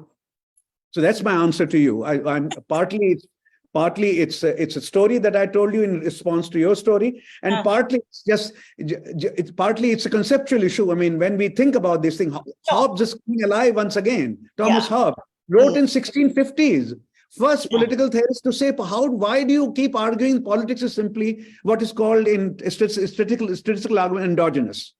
That's a consequence of some other forces, economic forces, cultural forces. No. We can use politics as an agent of change.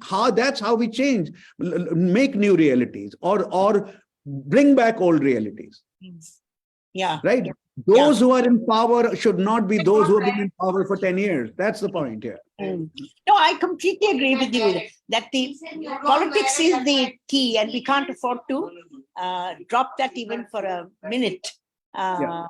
Because and one can also see that in the long arc of history, we can't leave it to solutions like, some force that overthrew Hitler. It has to be the people in their own country that should have been able to deal with that, and to that extent, I think the agenda for us is very clear that we've got to, this is a battle that we've got to fight on our ground and settle it on our ground. So that is something that thank you so much. Okay, for at least not letting me feel so depressed. I could be online till about 11 my time, which will be 8:30 for you, I think. No, yes, 8:30 for you.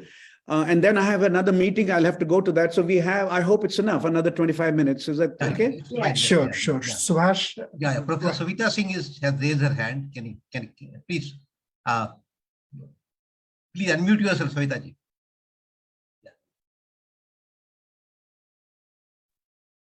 Please. I think it was wonderful to listen to this particular discussion. Thank you. But I think it is all within the liberal framework that he's making his arguments. And the substantive and procedural arguments basically are in fact very much part of liberal political theory. And it is understood that there are various kinds of democracy, for example.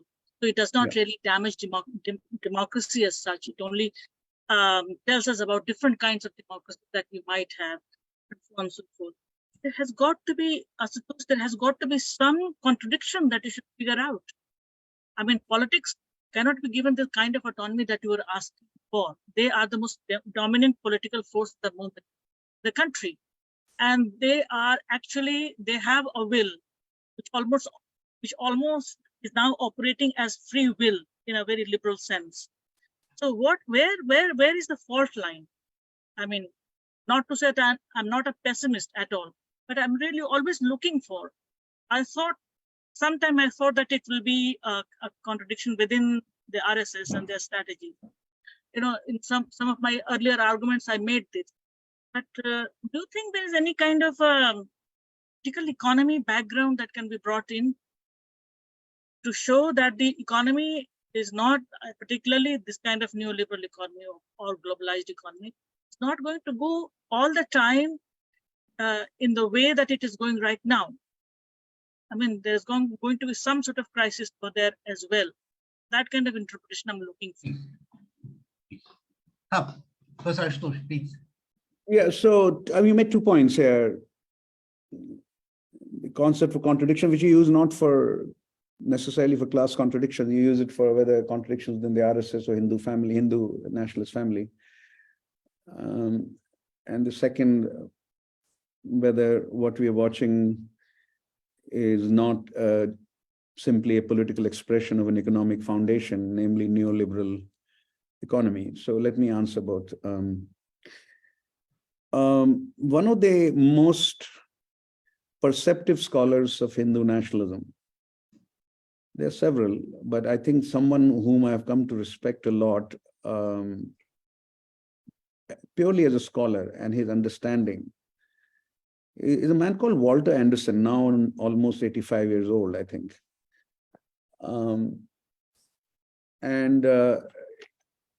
When Advani versus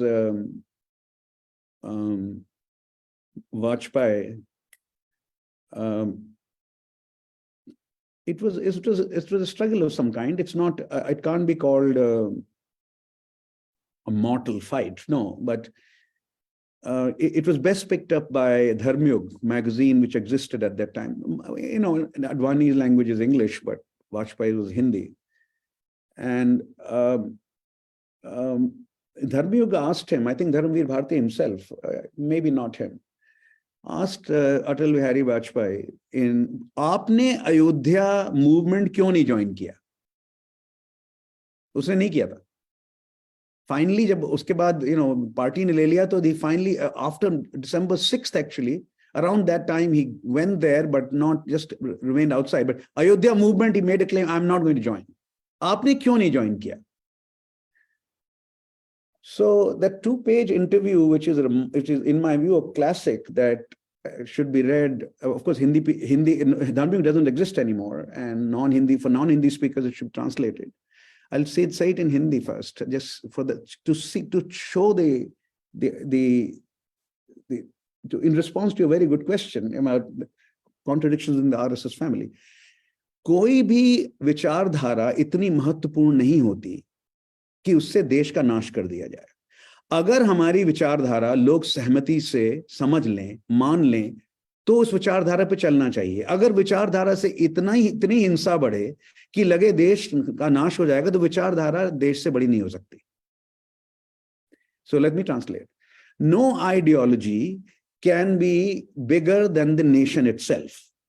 If our ideology is voluntarily accepted in elections through our campaigns without violence by our fellow citizens, then it's worth committing ourselves to precisely to that ideology. We will maintain a commitment, but with this commitment also comes a commitment to the nation. If the two are in contradiction, serious contradiction, then nation will have to be given priority over the ideology. Right? So Walter Anderson looked at that interview, his Hindi is very good, and said, aha, this might be the moment. Let's see when whether they can ever come to power. But if they at all they come to power, this will be a big issue between Hindu right wing and those who RSS and those who have to govern the nation and think about violence and riots and things like that, right?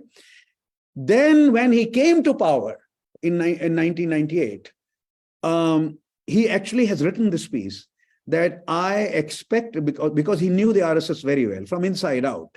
He was the first scholar to get access to the RSS. Why RSS gave him access? I've understood. I know the reasons, but anyway, RSS were looking for an American scholar to start writing about them, right? It gave him a lot of access.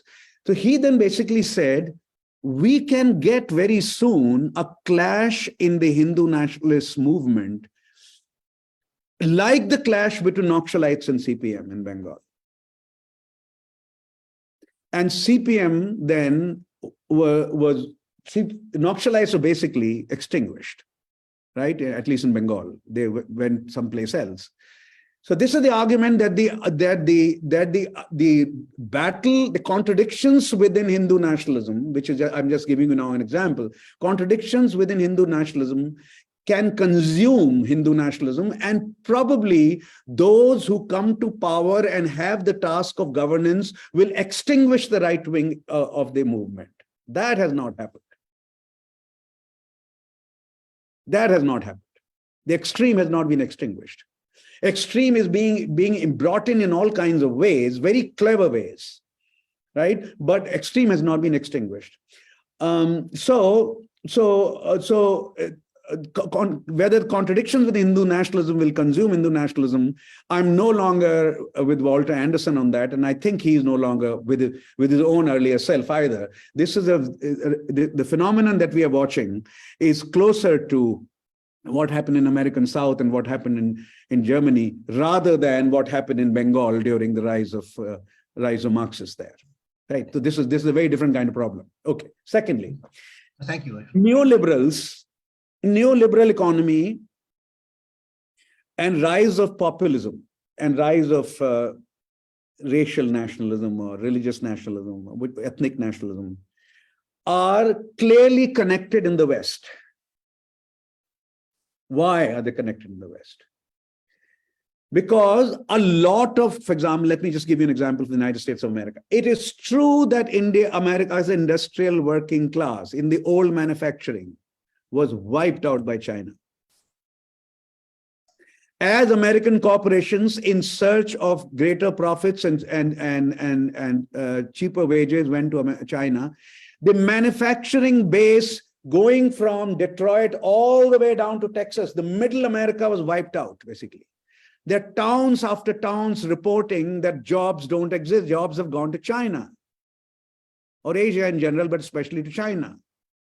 Right? Even the Detroit car magnates are producing their cars in China and not in Detroit. That was an overstatement, but not a bad one, not a violent overstatement. It was an overstatement nonetheless, but it's true that Ford and GE and etc. were beginning to produce in Hangzhou and in Shanghai. Right? So the bulk of the industrial working class is white. And Trump's argument that these guys, Trump and Trumpists, the argument that East Coast liberals, where I teach, where I live, and West Coast liberals, they are more interested in their international connections, are making their money and the corporations are making their money in China, and they have destroyed America's middle belt. That is the argument Trump took, and Trump won. That is also the Brexit argument. Right? Partly it was Eastern Europe which was brought in there. Partly it's all kinds of, people are coming through almost free migration into. And think of what just 500,000 Syrians did to Germany. Right? Anyway, but let's put Germany aside for a moment. Now, neoliberalism has had serious consequences for equality and inequality in the West. No doubt about that. And the populism of the West is a function of that. There, your argument about economics generating a certain kind of political form is true. My claim about politics as an autonomous force does not mean that every time this will be true. But this can be true. Politics is an autonomous force at certain moments, right? Now, however, to stretch that argument to India and China, the same neoliberal argument, India and China, will not work for the following reason. India and China are the two biggest beneficiaries of the era of globalization. Right? Now, with this with what happened to India after 1991, and now India is a $3 trillion economy, you can say India has to create more jobs, right? Of course you can say that, and you should, and I should. China, the way China has created more jobs, China has solved the unemployment problem. At this point, we can officially classify only 30 million people in China as below the poverty line. Only 30 million in a country of 1.4 billion. That's 2.2%. Of China below the poverty line. We still probably have 17 to 18% of India below the poverty line, not 22 as in 2011 or 2012. No, not that much, but certainly it's 17, 18, or maybe 15. That's a lot of people who are below the poverty line. That is not the fault of neoliberalism. Neoliberalism has done a lot of wonders for India. That is not the fault of neoliberalism. You could certainly say that India has to go towards labor-intensive something, whatever that is. Labor-intensive manufacturing, labor-intensive services, whatever. It can't be software. It is skill-intensive. It's not labor-intensive. right? It can't be software now. It can't be pharmaceuticals, the same problem. And now the whole idea that Raghuram Rajan is coming up with his book, I just reviewed. It's a very important book appearing before May it should appear. Penguin is publishing it. So the whole idea of services today in the modern technological sense, services today can be embodied in manufacturing processes.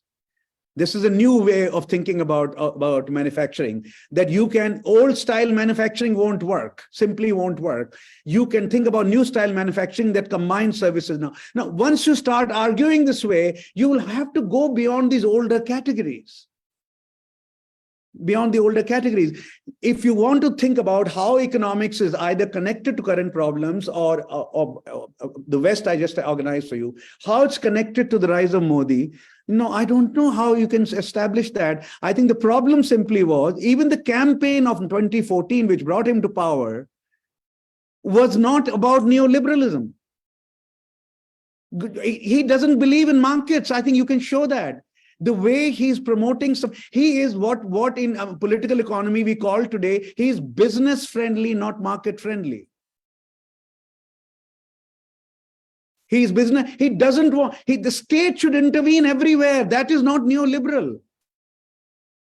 The state should intervene everywhere. The state should pick winners, industrial winners. Adani should be identified as a national champion. Ambani should be identified. National champion strategy is not a neoliberal strategy. China did not have national champions. There is no, in fact, and every time there was a prospect of a national champion emerging, China killed the wings of or clipped the wings of that, as of Jack Ma, for example. What Modi is doing is the opposite of that. Modi is creating a Jack Ma in India, has created a Jack Ma in India. And Jack Ma at least can say he brought some new innovations in Chinese economy, in the information economy. I don't know what Adani has brought, which can be called innovative. Right? So I think we have to understand neoliberalism is this way. Neoliberalism certainly led to populism. We can establish that in a professional manner, in a data-based professional manner. We can show you what political arguments emerge from middle America and rural and small town England. We can show you all that. Those are not the arguments in India. Those are not the arguments in India, and Modi is not neoliberal. You know, Manmohan Singh I was a neoliberal. Manmohan Singh II, with the rise of, which I support, and I hope we can return to it, National Employment Rural Guarantee, the whole rights-based welfare regime that started emerging under Manmohan Singh III, actually, 2009 onwards. That was not neoliberal either. That was trying to deal with the problem of neoliberalism. That with the rising globalization of Indian economy, we also had to think about the poor who were not being absorbed for them, our globalization, India's globalization was not creating enough jobs for them. So the National Employment Guarantee Scheme came. There is a national education right that came, etc., etc. And we, according to the way we understand political economy, Manmohan Singh I is a neoliberal. Manmohan Singh II is a neoliberal. Manmohan Singh III is not, and Modi is certainly not. Neoliberalism can't go with this kind of state intervention into not only society, forget that for a moment, but into the economy. Right? Into the economy. He always, all the time, it's an argument about not markets per se. This particular kind of idea promoted by this kind of man will make India strong, which should make you proud of this particular idea or that idea, and then state starts promoting that. No, if the idea can emerge in the market processes without interference of the state, if the idea can proceed further and can generate a lot of money and can attract a lot of entrepreneurs without the intervention of the state, then it's neoliberal, indeed. And then these guys, the way software emerged in Bangalore was indeed neoliberal. The state did not even know what these guys were up to. The state couldn't figure out what exactly is this, how exactly remember the 1919 problem was solved. computers were going to crash by January 1st, 2000. That was all done by entrepreneurs collaborating with their partners in San Francisco. Bangalore's India Silicon Valley and America Silicon Valley were collaborating without the interference of the state. State was letting them do that. This is not how Modi works. Modi always interferes, even in the economy. Okay.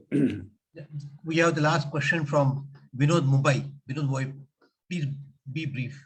Yeah, Vinod.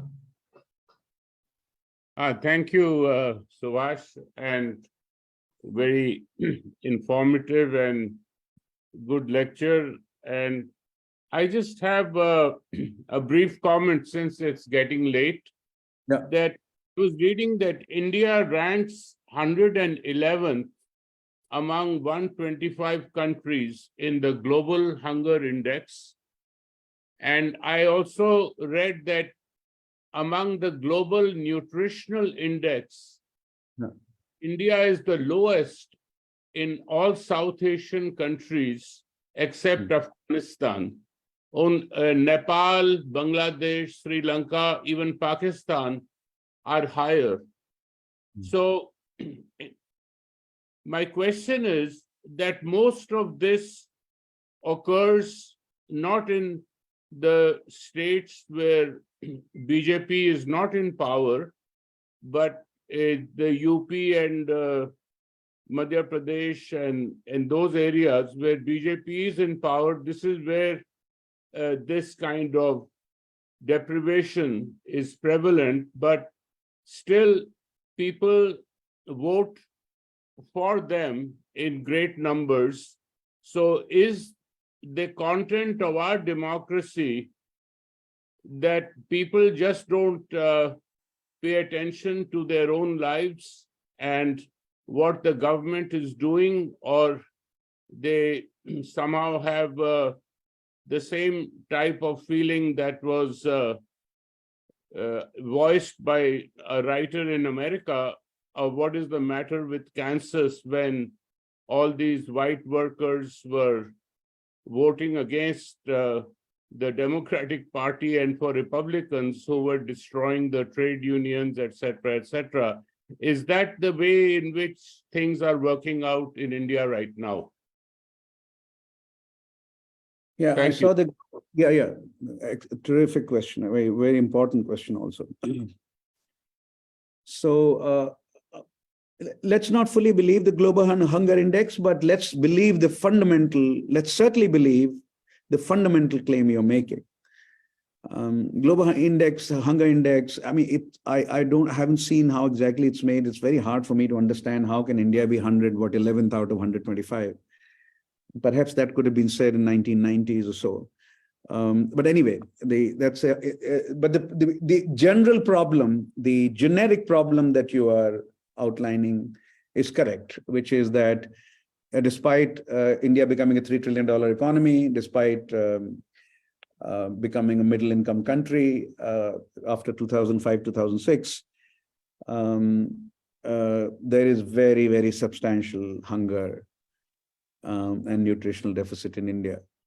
In smaller towns of UP, when you, let's say, ride a rickshaw and ask a rickshaw driver, कि भाई आपकी उम्र क्या है? What's your age? And he would tell you, 22 है sir, 22 है, 23 है, 22, 23, and he looks already 35. I mean, it is really, I have done this so repeatedly, I have noticed this. वो बेचारा रिक्शे वाला 22 साल कह रहा है उसकी उम्र है, वो लगता है 35, 36. This is the extent to which he's already aged, because of nutrition and this and that, and how much he had to work and how little he ate, etc. Anyway, so problem you're calling our attention to is very serious. India, in whatever Indian democracy's achievements, there are many, there are also lots of deficits, but one of the biggest deficits which we as political scientists have paid not as much attention to, economists have, and I do political economy also. This is actually a big part of my book, India's Improbable Democracy, that our performance on conquering poverty, conquering hunger, dealing with nutrition is abysmal, right? You're asking, and you also like to point out that the biggest problem is UP, MP, Rajasthan, Bihar, and Odisha, I think, is turning around. But anyway, Odisha should also still be included in that. And Bengal is not too far up. I mean, Bengal is in the middle. The South India has clearly done so much better. Anyway, so you basically asking what theorists and analysts or social scientists say, shouldn't voters be thinking of interests as opposed to their identities? This is the question you're asking. Why would, after demonetization, you would vote BJP to power? Right, in Uttar Pradesh. Demonetization, November 2016.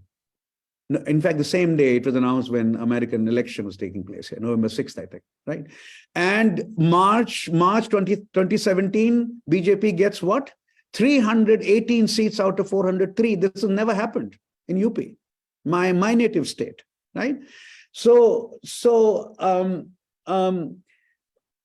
yes, this is repeatedly a problem. Now, I argued that neoliberalism is where ethnicity and race on the one hand, economic interests came together. There was not right. The industrial white working class was basically wiped out in Middle America, right? So there was also black working class, which was also wiped out the same. But the largest numbers were white workers because of the sheer size of the white population, right? So the merger between voting, between identity and interest is very clear. In the case of UP and Madhya Pradesh, this is not clear. That interest, material interest, or interest in terms of hunger, or etc., can be solved by voting for BJP, except if you're saying that the toilet scheme has been quite successful, or if you're saying that the various welfare schemes that Arvind Subramaniam has called new welfareism, that they have gone very far and they've managed to convert the subaltern of India to the cause of BJP, to the political electoral cause of BJP. We are investigating all this. I can tell you that the election data that Lokniti produces, very good data every 5 years on national elections, and every time. But national elections, the size is quite good. Last time it showed that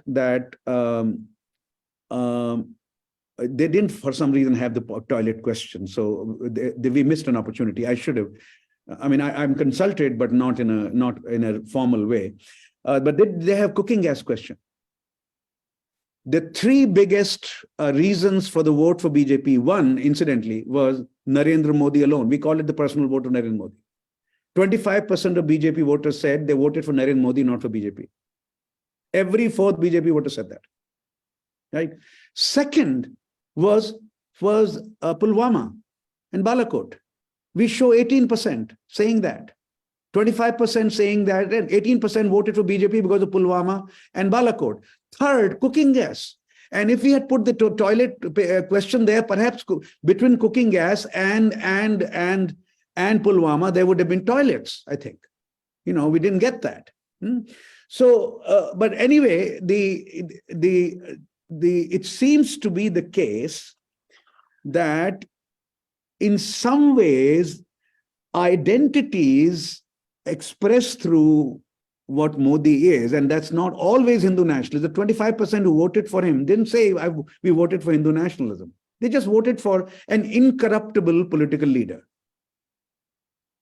right? Who will lead India to glory and is very careful about us masses. Right? This is data. We have to take it seriously, right?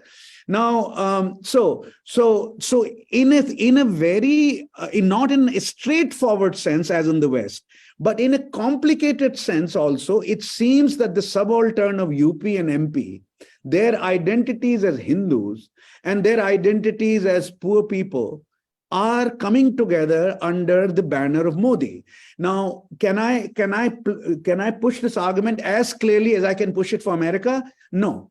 But can I see some connections that I would like to work on and make a clearer statistical argument? Yes.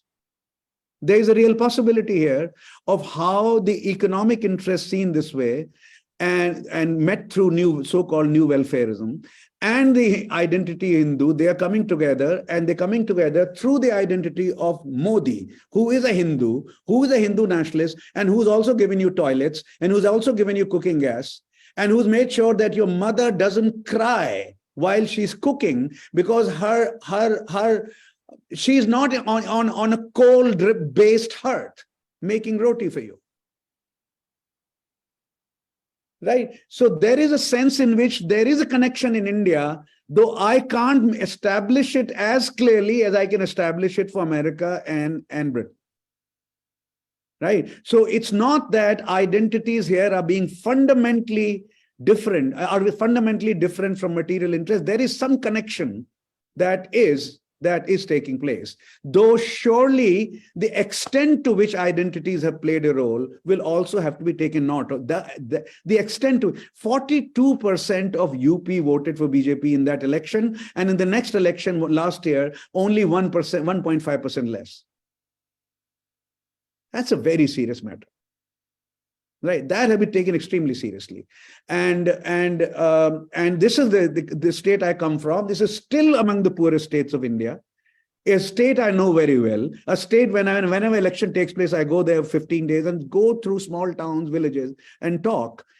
And so partly what I'm saying is statistical, and partly what I'm saying is based on these conversations where people have begun to see, a lot of people, not all, begun to see mass welfare and Hindu nationalism connected, which was never an argument we ever made in earlier work, right? Some kind of connection there through the persona of Modi.